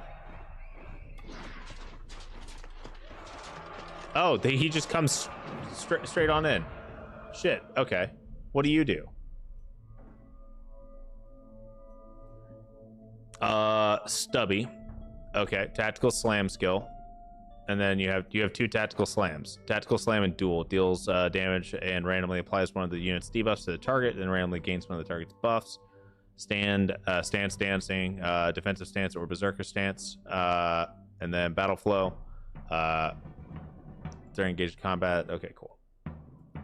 What does the stance do? Reduce damage by 10%. After 10, it swaps to berserker stance and deals damage taken and damage increased by 10%. Up to 10. Okay. That's fine. Oh, and then lightning. Got it. Cool.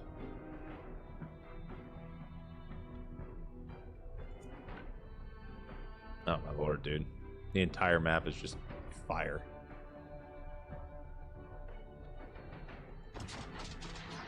Let's go ahead and give everybody some defensive protection here. Uh-oh.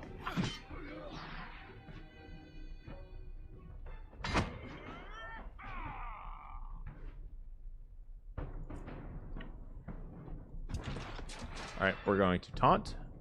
And then we're going to smack.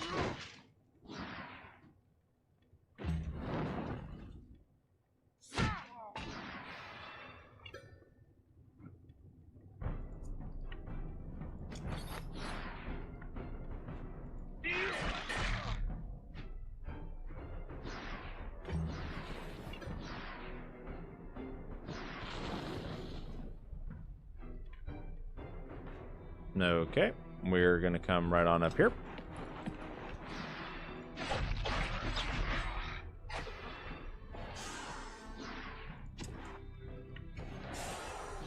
This guy's now on offensive stance.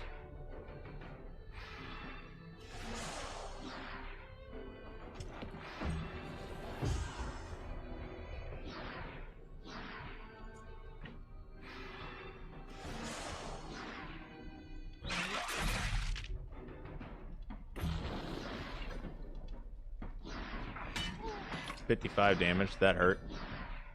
All right, Edric. Take him out so you don't take any more damage. Okay. Mitra must not move. We should have succeeded on that one. Yeah, we did. Okay, Osbius must not take any damage. Okay, that one's just not going to happen. Crushing blow ignores guard and stimulating vapors and knocks back by 2 meters in invigorating vapors. Okay.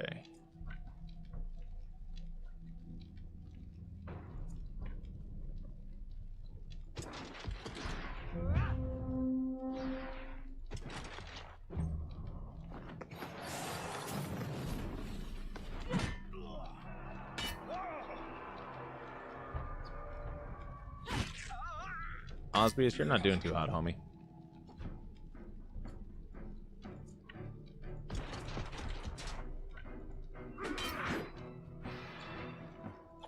Go ahead and taunt him real quick. Hit him really freaking hard. Edric does wonders in these arenas, by the way. Best unit.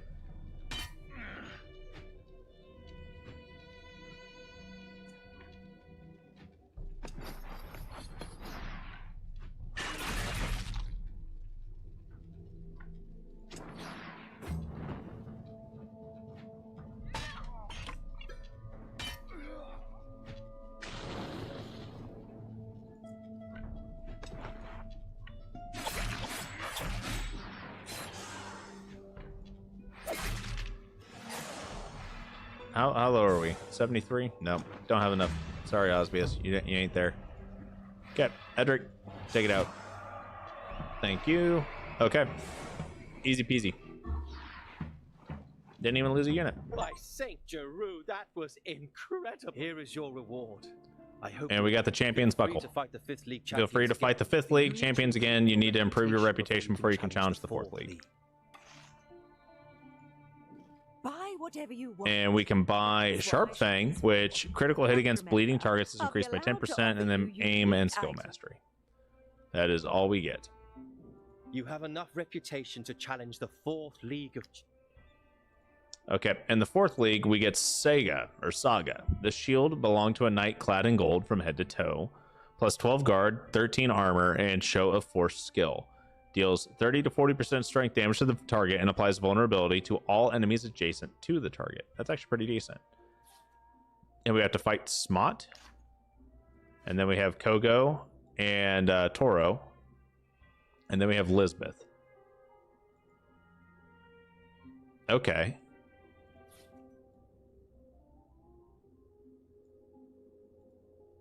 I was going to say, I feel like we've already fought a lot of these people before. Yeah, we have. Normal trial completed, hard trial not completed. Okay, and if we fight these guys on hard, we get Trevetta's Gambison, as well as Trevetta's Spangleham. Okay. Yo, what's going on, RBM? How you doing, my man? Okay, so you can actually get some decent, like, legendary gear from doing this as well. And these guys go to level 6. I mean, honestly, I think we could probably handle this fight too, right? We could do that and then upgrade the gear. I mean, why not? Let's just see how rough this is. We can go in with the exact same crew. It doesn't matter. Maybe it does. Don't want to swap Osbius out. I feel like Osbius and Mitra just they were nice, but I just feel like they weren't actually that useful. So let's put in like Wandrick and let's put in Roger, and we'll see how it goes. All right.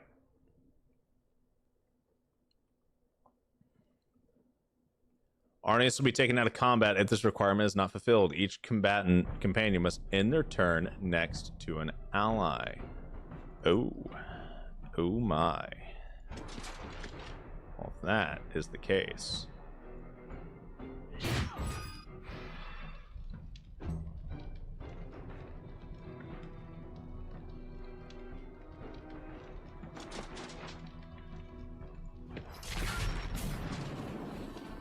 That's rough, but I mean, that is what it is.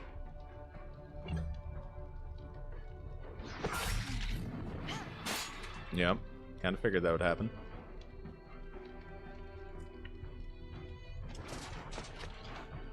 No, I did not like that, but you know what? I have to do it.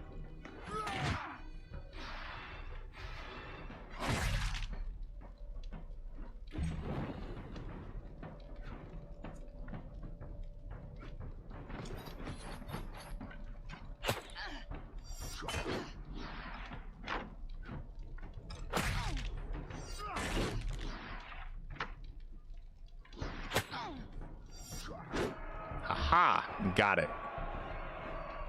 Hopefully we don't lose too much damage here. Or health, rather. Okay. Krikshkid must be engaged in combat at the end of the round. Okay. So what I'm going to do is I'm going to run up here, and we are going to use Ovation, right?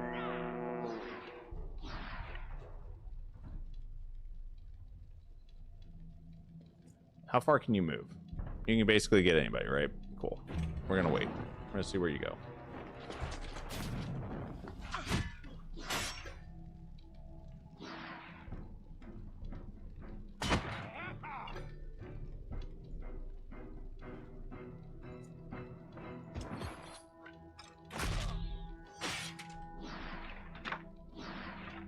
Yes, please keep giving me more aim.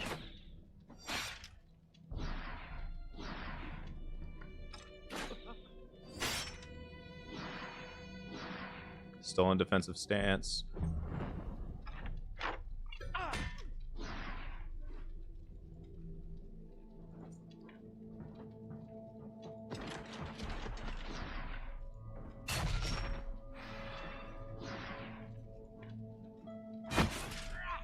Okay, now he's in berserker stance. That's good. He's gonna start taking a little bit more damage now.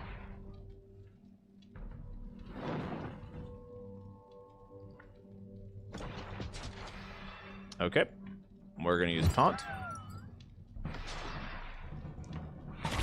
Smack him really good real quick. Roger must not take any damage. Okay, I can do that. Because we'll just take this guy out before Roger even takes damage. Cool.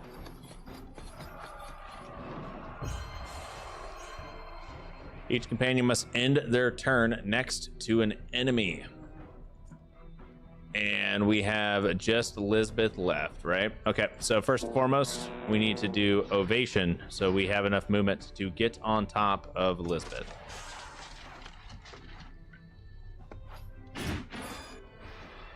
All right, then we wait.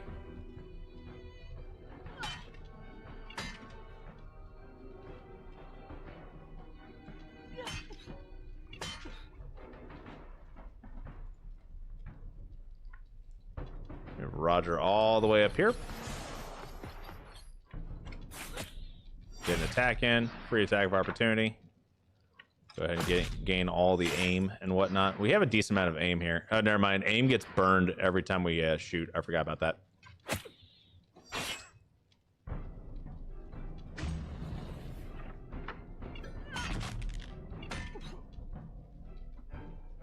Okay, only has 270 HP left. We should be able to take it out right now with a quick taunt, followed by a smack.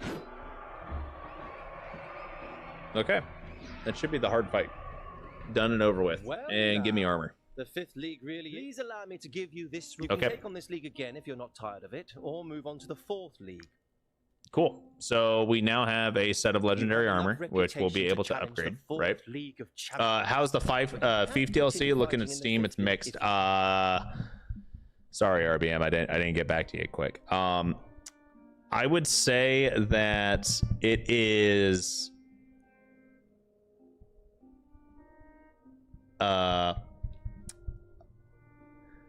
it kind of takes a lot away from what made Wartales, if that makes sense. I feel like it kind of makes the game a little too easy, and it really well, and not really for the sake of easiness, right? It definitely kind of pulled a lot of what made the game fun out of it. If you use all of the things that are there, there's a difference between having quality of life improvements versus just kind of making the game overpowered, or like making like certain mechanics basically like a cheat. So that's kind of how it is, right? That's the way I look at it. Yo, what's going on, Age of Legend? How you doing, my man?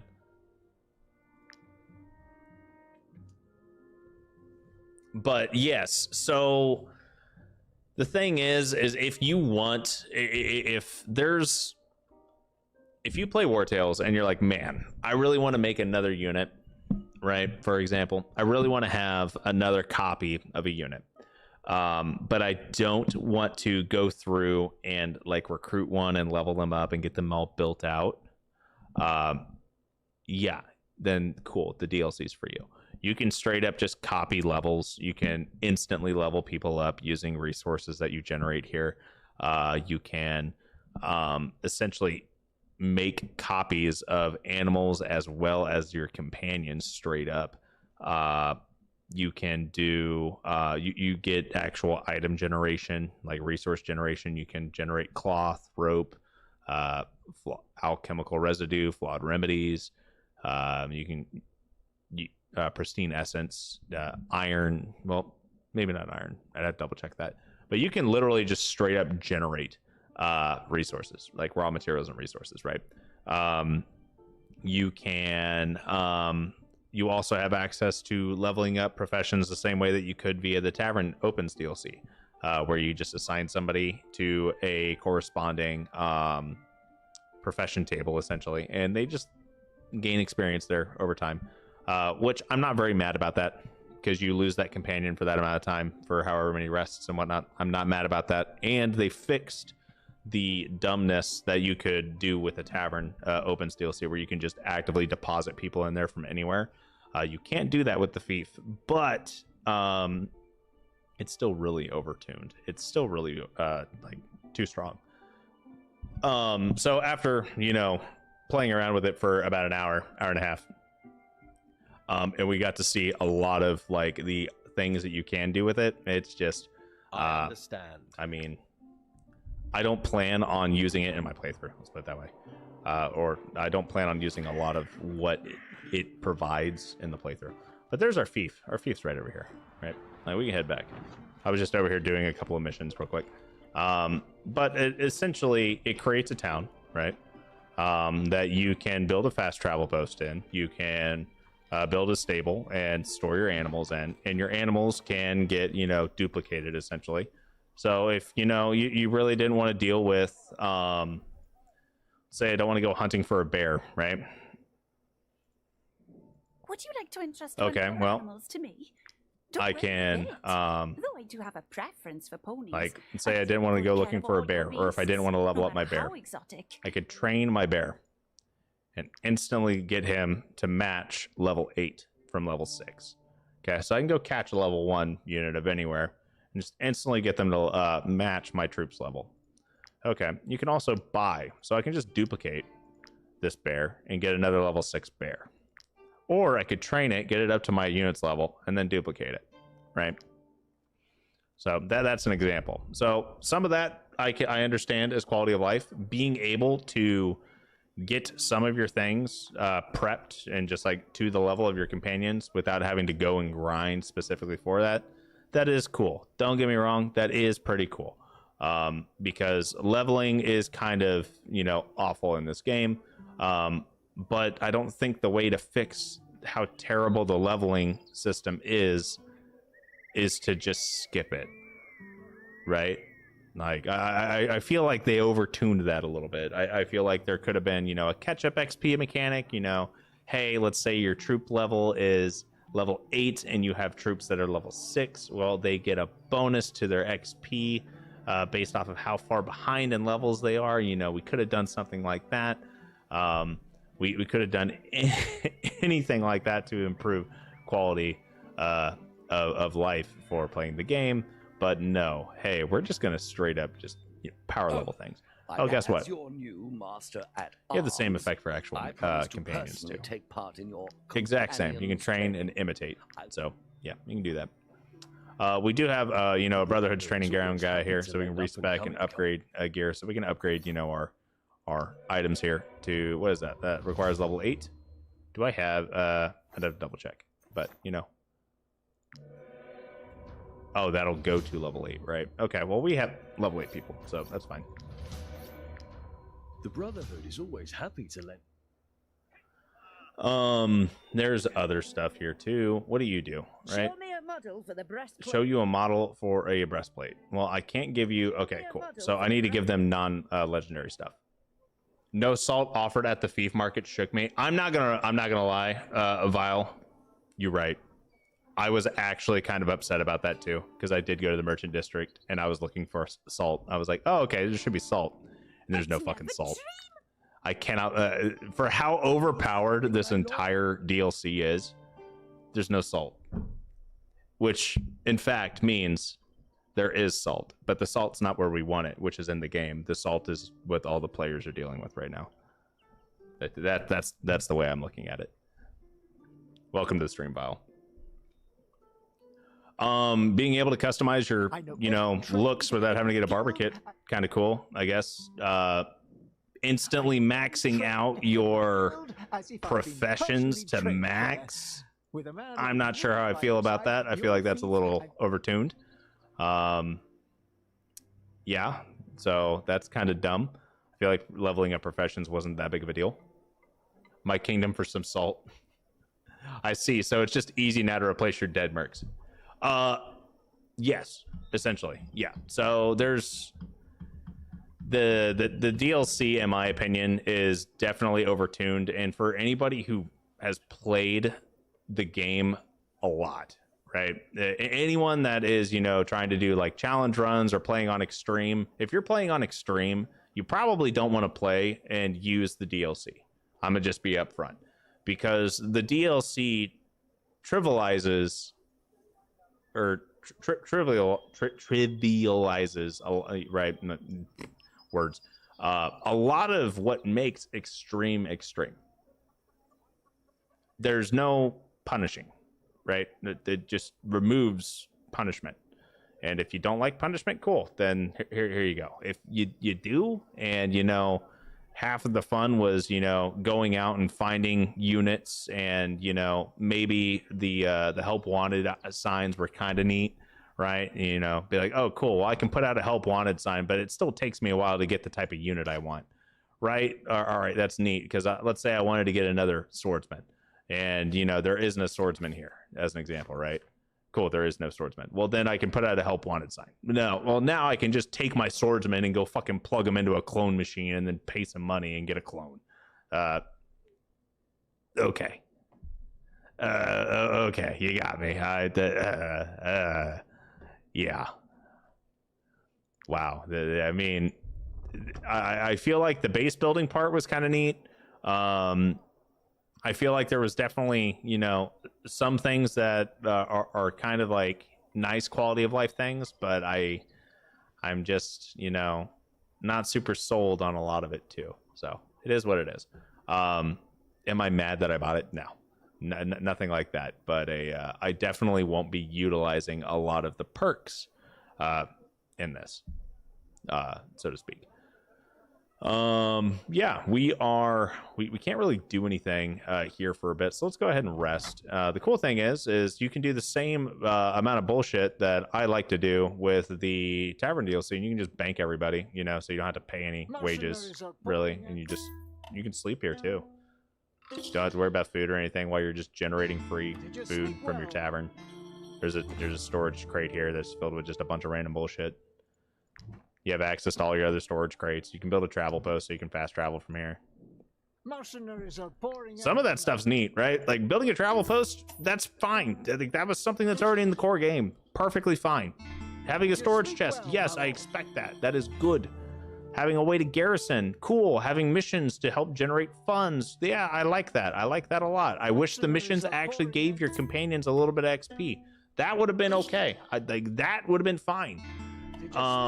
Making it to where you can instantly level people up to match? No, that's not what we're looking for. I didn't realize you could do 2 rests without feeding the crew before they go ape, so I burnt so much food resting to build the fief before the tavern was available to build. Oh no. Oh no. Yeah, like, so I don't know if you own the tavern DLC, Vile, but you can just straight up bank people from anywhere on the map into your tavern. You can just straight up go, yep, okay, cool. You don't have to be in the same city or anything like that. You can just put everybody away, and then you can go back here, right? And then once you go to wherever you need to be, you can just straight up sleep. And now I oh no, three crowns. Oh no, I don't know if I'll ever be able to financially recover from this. Did you sleep well, my lord? I'm not a dev, but the lead coder of the game Kingmakers is dumb and understands Unreal Engine 5 less than I do.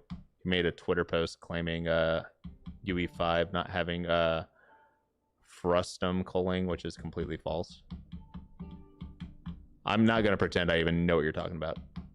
Yeah, sorry, Vile. I didn't know if you knew that, but if you got the tavern, you could straight up just bank people. You can bank animals, you can bank anything, anywhere. And it takes away from your tavern's wages, but your tavern's wages is fake money. You can pull from it from anywhere. That's only if you want to cheese the game. By all means, please do not do that if you're trying to actually enjoy the game. If you're, you know, really getting foobarred on food or wages, cool, you can just bank everybody and pull them out after the rest. If you're in the middle of, you know, doing a cursed village and you need to pull an army out of your ass, and by ass I mean the pocket dimension that is your tavern, you can do but you can't do that with the you cannot do that with your fief. They actually fixed that for the fief, but they didn't fix it for the tavern. So yeah, there's some tomfoolery going on about here. That's all I'm gonna say. Mercenaries are pouring in. Why the no salt, dude? Salt still kind of makes me upset, because then I'd be able to just come here and cook, right? Right? That'd just be nice. The pony can cook food. Then the citizens asking me to produce things that wasn't upgraded enough to produce without the game warning me was a little jarring. I honestly, the other thing is you could just ignore these guys. You can just straight up ignore them. Or are you talking about like knowledge and all of this stuff? Because everything that you're producing, you can actually you can make all of these with just your 2 standard buildings. Now, are you going to meet all your requirements? No, but yeah, it's a tavern feature. The feature is teleportation.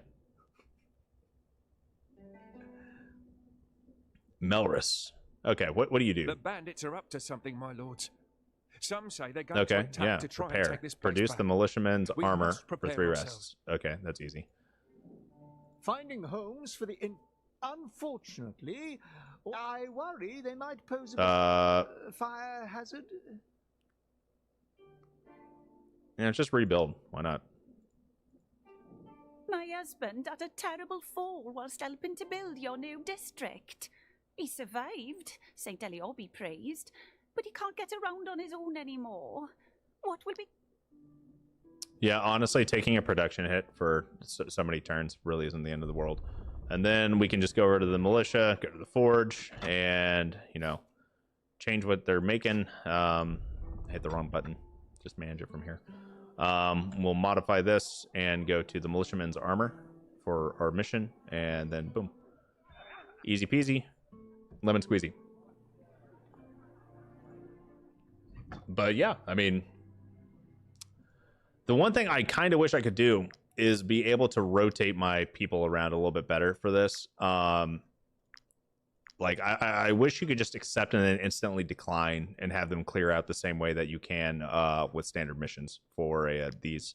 And once again, kind of wish that they got a little bit of XP. Doesn't have to be a lot. It could be the equivalent of, you know, 3 rests on a training dummy, because, you know, that kind of tracks, considering they're on a mission. They're supposed to be doing something. So, I mean, lore-wise, that kind of makes sense. And then, I mean, you're resting 3 times in the meantime. I feel like that was an opportunity lost, and they just, you know, came up with other stuff instead. That was just a little too much. That's okay. That's okay. I'm just gonna cry about it a little bit. I'm not done crying about it yet. But yeah, like the militiaman armor was locked until I got upgraded, so I just started to ignore people like you recommended till it was built a little more. Yeah, no, you like, the thing is you are not penalized for not talking to people. Like, there's people here, I can just ignore them and did not even care. Like, they will work. We will get to their shit when we are damn well ready to get to their shit. Not my problem. Absolutely not my problem. Now, I should probably finish building up the rest of the city, though. So, what all do I need? We have power. But what else do we need? What do I need for this? Need more money. Okay, well, let's do some missions. More missions. Yeah, and like, so sad. 400 XP towards level 8. All right, or past level 8. Okay, we're just gonna make a note of it. Ooh. We need to pull my archer in here. I have no idea who the what that last one was that I needed. Okay, I don't care about that. Aha, I guessed. Close enough. Boom, boom, boom, and boom. So we'll just send all these people out, right? And then we're just gonna rest 3 times. You know, simple stuff. Simple math, quick math. Not to mention, right now, we are quite literally just printing money because it costs us 3 crowns to sleep, right? 3 crowns to sleep. We're generating a food from the Tavern DLC. If we were pulling any resources out of this Fief, we would be overweight as hell because, you know, it would literally just be shitting cloth and rope and whatnot at us. But yeah, so we sleep 3 times. We made some money. And now we're just going to double check just to prove me wrong. Please prove me wrong. Roger, you had 400 XP. Damn. Missed opportunity. Missed opportunity. It's okay. Gotta head out soon, but I'll keep the stream up for support. Drop you a sub too. Thanks, Vile. I appreciate you, my man. You specifically stated Unreal Engine 5 didn't have far plane culling, which is when you set anything X distance from the camera stops being rendered. Isn't that like standard in a lot of things? Or do you have to custom code that for, you know, different things, right? It doesnn't feel, I feel like that shouldn't be that difficult to implement, regardless. Oh, I needed an archer. Who did I sent 2 of the wrong guys out there. Boom. Okay, cool. Send him out. And do we have anything else that we can do? No, nothing else. Cool. All right, we have the technology. We're going to go to the militia, and we will go ahead and pop that up. Upgrade real quick. Forge to level 3. Yeah, why not? It gives us access to... Ooh, we can make chains now. What about that? Or the workshop for level 3. What does this give us? Sandstone and wood. Merchant district. I don't even think we can level you up to tier 2 yet, because I think I boogered that up. Yup, I boogered that up. That's okay. It's okay. I'm gonna cry about it, but we'll be fine. Just upgrade the forge, max the forge out. Why not? Add. We have things that we can make. Chains would give us a lot of points, but honestly, the armor though, the armor gives us research. I like the knowledge, because knowledge is power.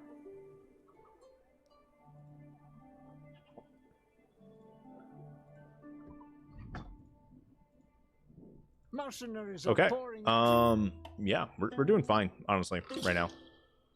And we're just going to, you know, rest. And I'm going to max out this the Fief while we're at it, because that's what the focus of today's stream really is. I had to take a break though, because you know, this is very exhilarating gameplay, and you know, I was kind of already tweaked from a not having anything in the Fief that I kind of wanted, but yeah. It's standard and on by default. Great. And that is the dev of what? He's the dev of a or the quote unquote lead coder for Kingmakers.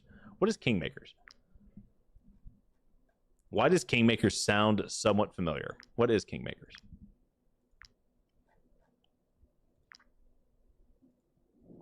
Mercenaries are pouring in from the 5 kingdoms to join you.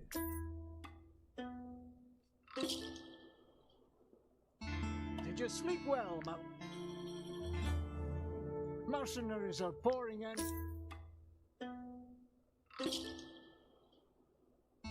Did you sleep well? Mercenaries are pouring in from the 5 kingdoms. All right. Oh. And as a friendly reminder to everyone who is here, who may or may not care, because we're doing big Wartales things right now, we will not be having our standard Friday stream next week. I will be out of town, but I'll make it up to you. Next Tuesday, we're going to be streaming Final Fantasy Tactics, because that is the release date of Final Fantasy Tactics on Steam. So if you guys want to watch me relive my childhood and what game actually got me into turn-based strategy games, tune in on Tuesday. Should I get Pirates DLC? Pirates DLC gives you the Pugilist, gives you the Balerian Archipelago. I mean, I think it's good. The Skelmar Invasion gives you Crossbowmen. Pits DLC isn't terrible. I know a lot of people don't like the Pits DLC. I don't hate it. It gives you at least some boss fights, and then some interesting, you know, gimmicks. I mean, would I recommend any of that stuff over the Fief? Yeah, all of it, actually. Final Fantasy Tactics is coming to PC. Doubt it. No, it's there. Yes, trust me. It is there. It is there. Yes, it's on Steam, coming on the 30th, which is Tuesday. It'll be here. Final Fantasy Tactics was a PS1 game, and then they came out with Final Fantasy Tactics: The War of the Lions, which was on PSP. And unfortunately, it looks like they did essentially a port or a ROM remaster of the original PlayStation 1 game. So this will not have the War of the Lions changes in it, which means there will not be the Dark Knight job, which is terrifying, or actually very sad for me, because I played the shit out of the War of the Lions PSP version, and I loved the Dark Knight job, and the Onion Knight or Onion Knight, whatever you want to call it. It is not in the game either. It goes to MIME, and then that's it. So yeah, and there is no Balthier, which is also kind of sad, and there's no what's his name, Lubo, like the hunter, the game tracker. Yeah, he's not in the game either, from what I've understood. Besides that, everyone's still in there. You know, like you can still get Cloud, you can still get the Material Blade and do like Omni Slash and shit like that. Like, yeah. But there is Sleep well, my lords. no fun Dark Knight class or anything like that. So you don't get to make your own Gafgarian clone, essentially, or make Ramza into something super strong. But that's okay. We'll still be able to play it. We'll still enjoy it. Oh shit, we're actually running low on food. How am I running low on food? Mercenaries are pouring in from the... I just bit my nail. Did you sleep well, and my lords? definitely just ripped out a hangnail, and now my finger is mad at me. That is what I'm going to call it. Mad. Okay, we need to put my spearman back in. And we will pull out... We'll pull out Osbius. Put Mitra back in. Cool, that works.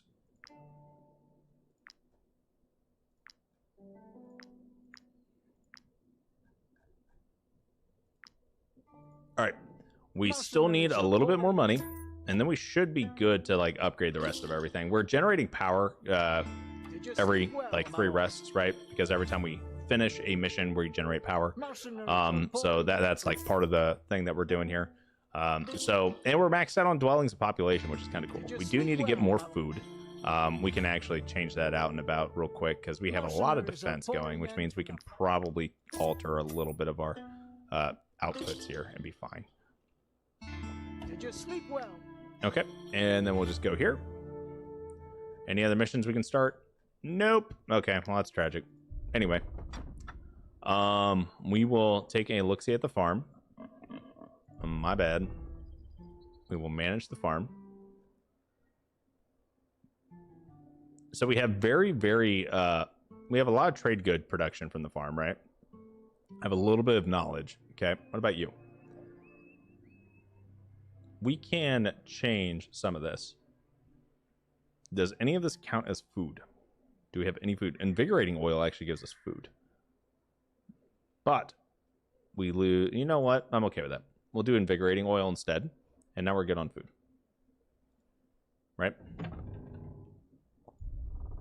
Okay. What else do we have? We'll go back to the militia office.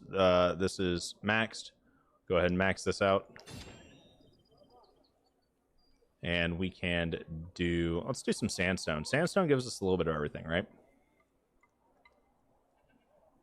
And then we'll go over to the market district. We're going to go ahead and upgrade this. We can only do it once from the looks of it. Oh, we can do it twice. Trade goods production plus 15% in the district. That's cool.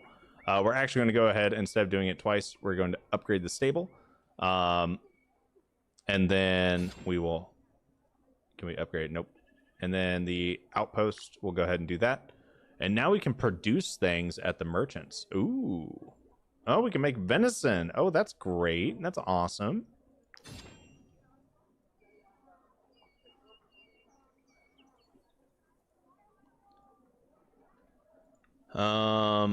And then...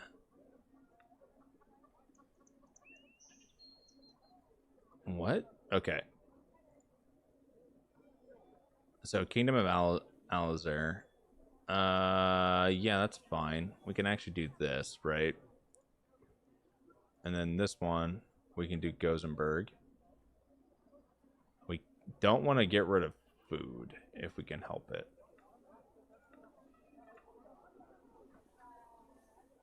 Oh, we can get rid of mead. That would give us a lot of money. A lot of money, actually. Okay. And then this, we're generating a decent amount. Can I actually deposit multiple people in here yet? Would you like to entrust one of your animals to me? Don't worry a bit. It doesn't really show like how many of these I can leave. I take right? good care of all That's like my only complaint here. So I can't really tell how many animals I can leave in the stable. But we should be good. Now let's go and manage the fief a little bit here. We can definitely take a... Oh, wow. If we do a 20%, that is a massive hit to security. Honestly, we can handle a massive hit to security.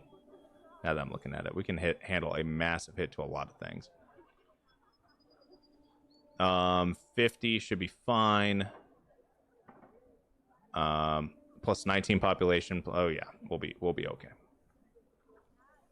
We can generate extra stuff here if we want. I mean, honestly, we don't really need to. All it does is spend power. We don't really need that. Might makes right. Meet the defense need by an additional -1. Each militia produces a power. You gain 1 power during each rest for every 10 Cly collected in taxes. Okay. How much militia do I have? Does it tell us how many? Oh, we have 36 militia. And might makes right, honestly, would be pretty good too. But rule of law would be pretty solid. We'll do Prophet as king. Yep. And then we're just gonna rest here a couple of times because now we should really start generating some money. Right? Oh yeah. Now we're raking it in. We're making over 100 a rest. Combine that with the fact that, you know, we're also going to be doing missions to generate stuff. We should be fine. Final Fantasy Tactics is on PlayStation. War of the Lions is PSP and has Android and iOS ports. There was Tactics Advance on Game Boy Advance and Tactics 8 Advance 2 on Nintendo DS. Kingmakers is some weird-ass medieval game with modern guns and shit. It's weird. Is that the one where you basically go and fight hordes of medieval knights and you have like just a bunch of like you could have like a Humvee and shit just like with a 50 cal like that kind of thing? Is that the game that I'm thinking of? That like monstrosity of a game? Oh, dude, we can get so much power from doing these. Man, how come I can't I don't have nearly the amount of like troops. I don't have the correct band of troops. It's kind of sad. I mean, it's not really necessary either because we don't we're not gonna like use like there's not really gonna be a purpose once you get everything maxed out. I'm not sure what else we're going to do once this has been maxed out, right? I think we're just gonna be like, yep, nope. All of our needs are met. We're just going to ignore people and call it a day. Yeah, that game, it looks fun. Doesn't take itself serious at all. It definitely doesn't look like it takes itself serious. What's the theme? What if you time travel back? What if we go back in time? Can you imagine the elevator pitch for this game? What if you were a time traveler? And you could go back in time to medieval ages, right? And you're fighting a war against a bunch of knights and peasants and whatnot. And what if you brought a helicopter? What if you brought like an Apache helicopter with a bunch of missiles on it? What if we fought dragons with Apache helicopters? I don't know if there's actually dragons or anything like that in there. I'm just, you know, kind of spitballing here because I'm ignorant, and I'll let you all know that I have no idea what the fuck I'm talking about. But just imagine the way that conversation had to have gone. Have you guys thought maybe what if we had a 50 caliber machine gun and we were fighting a bunch of mounted knights? Cool, bro, just cool. Okay, we should be, so these things just really don't reset. I don't know why. Can I just accept and cancel these? No. Okay, so there just really isn't a way for me to change those out. Okay, that's fine. I'm just gonna be very upset about it. We'll upgrade this, and upgrade this. I think we're maxed. Oh no, we're not maxed. We haven't maxed out the prison yet, I don't think. Each trade transaction generates 5 power. Cool. We are going to do a Kingdom of the Herod Kingdom, Alazar, Tiltren, and then we'll do what do we want to do here? Wine? Yeah, we can do wine. Assignment, stable visits. Okay, and an extra 5 dwellings. Cool. Forge, workshop, militia. It's all set up. Cool. And apothecary. This prison. Upgrade the prison. I don't know if we have enough. Oh, we do have enough. Are we maxed out? Did we max it out? Is there anything else? Oh, we gotta do the end. We're so close. We are so freaking close. Okay. Farm. What? Oh, do. Farm. 20 food, 10 trade goods. Okay. I can't change that. 10 food, 30 trade goods. Okay. Don't want to change that either.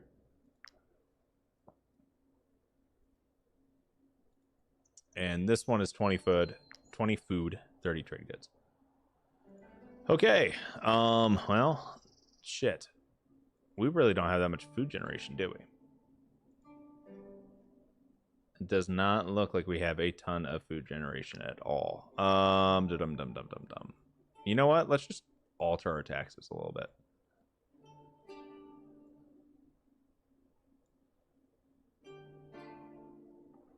Yeah, that should be fine. Now, what level is our fief? Oh. When you reach the required threshold, build a new district. Oh, we can build another district. Hell yeah, university district. Lead coders regarded. Also, sent you an image of the game in Discord. Yeah, I'll take a look at it. Okay, so the fief can just keep going up. Okay, cool. We haven't maxed it out yet. We have the technology. We can build us a university. Oh man, dude. I was worried that we were maxed out. We're not maxed out. We're nowhere near maxed out. Cool. So now we're gonna go over here and we're gonna sleep because we got to generate more money. Mercenaries are pouring in. Got to generate money and like population and whatnot. Did you sleep well, man? Mercenaries are pouring in.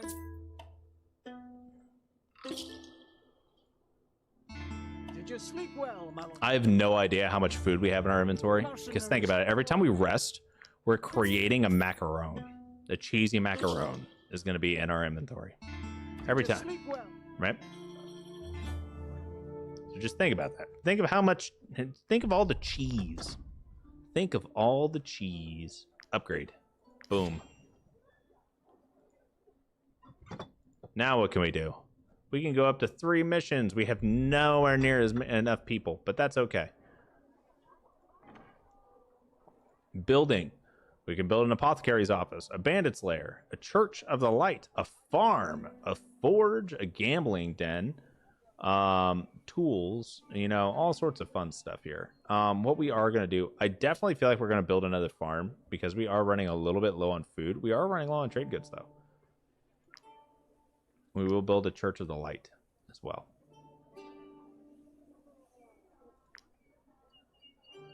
All right, let's see. What are the cool things that we can do here? This place is. How can the scholars be of use to Learn you? a positive trait from a Does one companion. of your companions Oh. wish to join?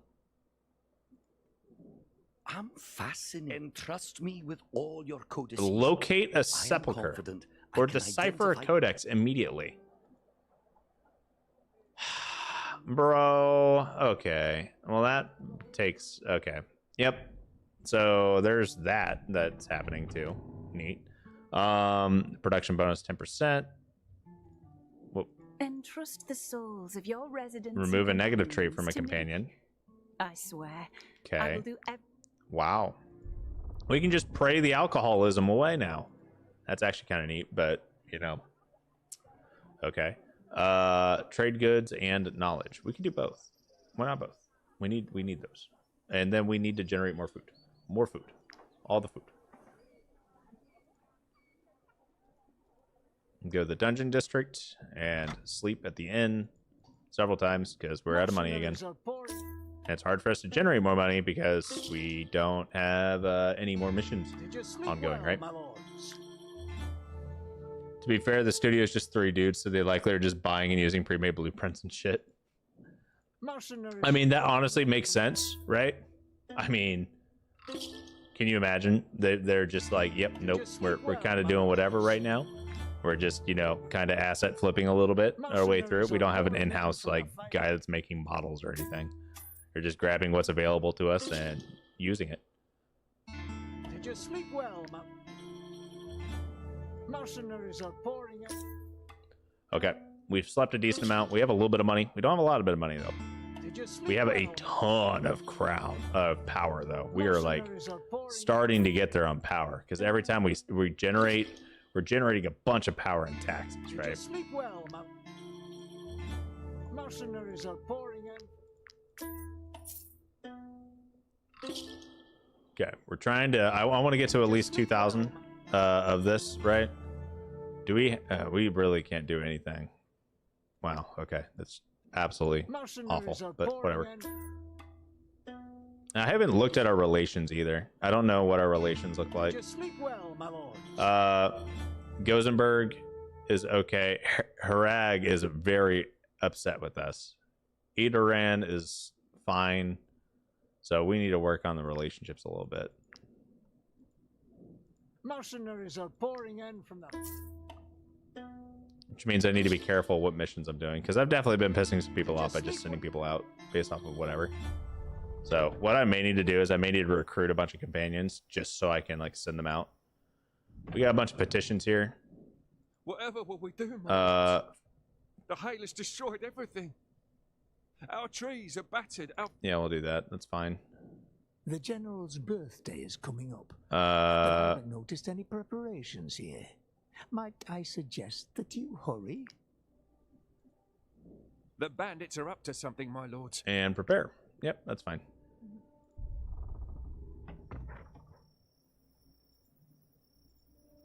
Okay. Power creep, pretty much.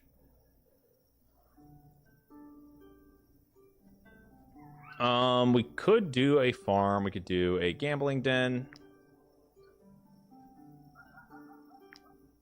We already have a Temple of the Tools, right? Oh no, we have the Church of the Light. Yeah, we already have a Church of the Light. We could make a Temple of the Tools and have the duality, right?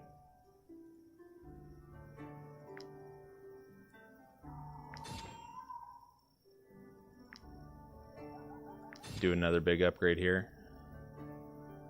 We're now poor again. Lead coder probably is just using blueprints. Has the town's area been updated to match the Fief Brotherhood normal building? Does it have all the extras like training, etc.? I don't know, Sean. That's a very good question. I don't know. I have not been there yet. The Fief has definitely been upgraded, though. It's definitely looking a little bit bigger. But our happiness is not doing the best right now. And it looks like we can build another... Ooh, a cemetery. The cemetery adds 10 more dwellings. There's the maximum level. Lost companions? Where was this when I needed it? Shit, I literally have a guy... Oh my god.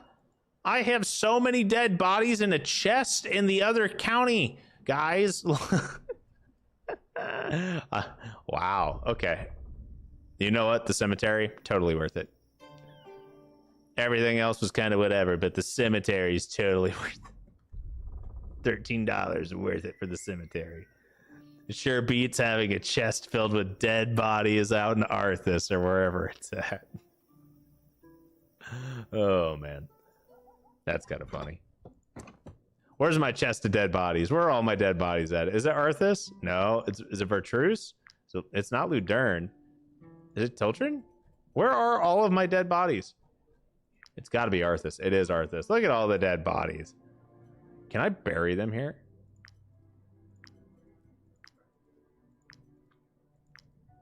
Can I bury all of my bodies here in this? We're about to find out. You know, I probably should have found out before I decided, you know, let's stop pulling all these animals out. Quick, let me go to the cemetery and see if we can do anything here. Is there anything I can interact with here? No. Am I oh, bro, what? Let me bury the bodies in the cemetery. This is trash. Absolute trash. That's so dumb. Don't worry, guys. We have a bunch of bodies that we can't do anything with. But hey, yeah, we're making it work, right? We're doing things. Okay. Ooh, we should probably upgrade our Gambison and add like layer slots and whatnot to it. That's probably something that should be. Oh, we have 72 cheesy macarons. Think of all the money that's worth. That's worth money. Okay, but yeah, this is the DLC. We have reached the maximum level of the Fief. Now we haven't fully leveled up everything inside the Fief, but the Fief itself is max level. We definitely there's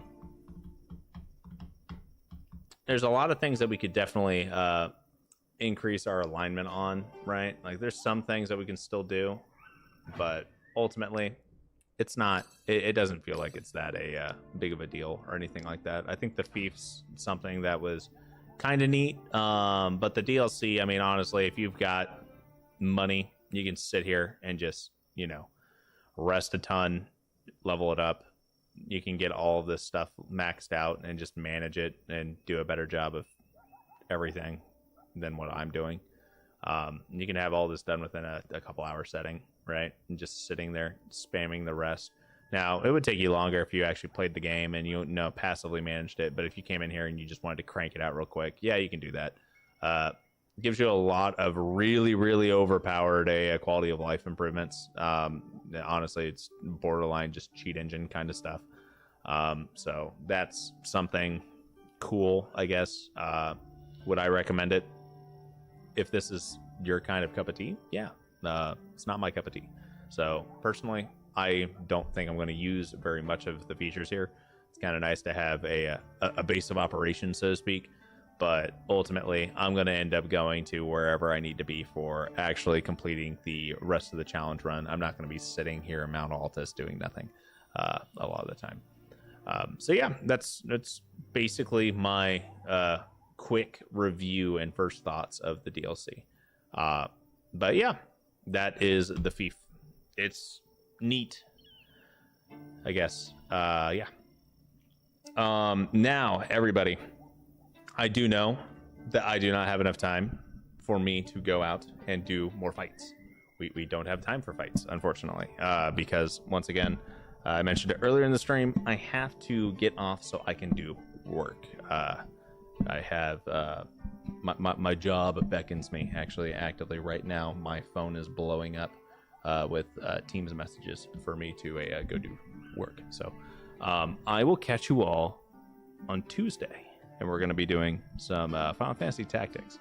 But anyway, guys, thank you all for coming and hanging out for tonight's stream and looking at the Fief DLC.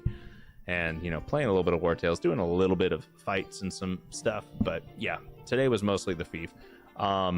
And yeah, I just appreciate y'all. But until next time, I hope you all have a great weekend, and I hope to catch you all on Tuesday. Until then, have a good one.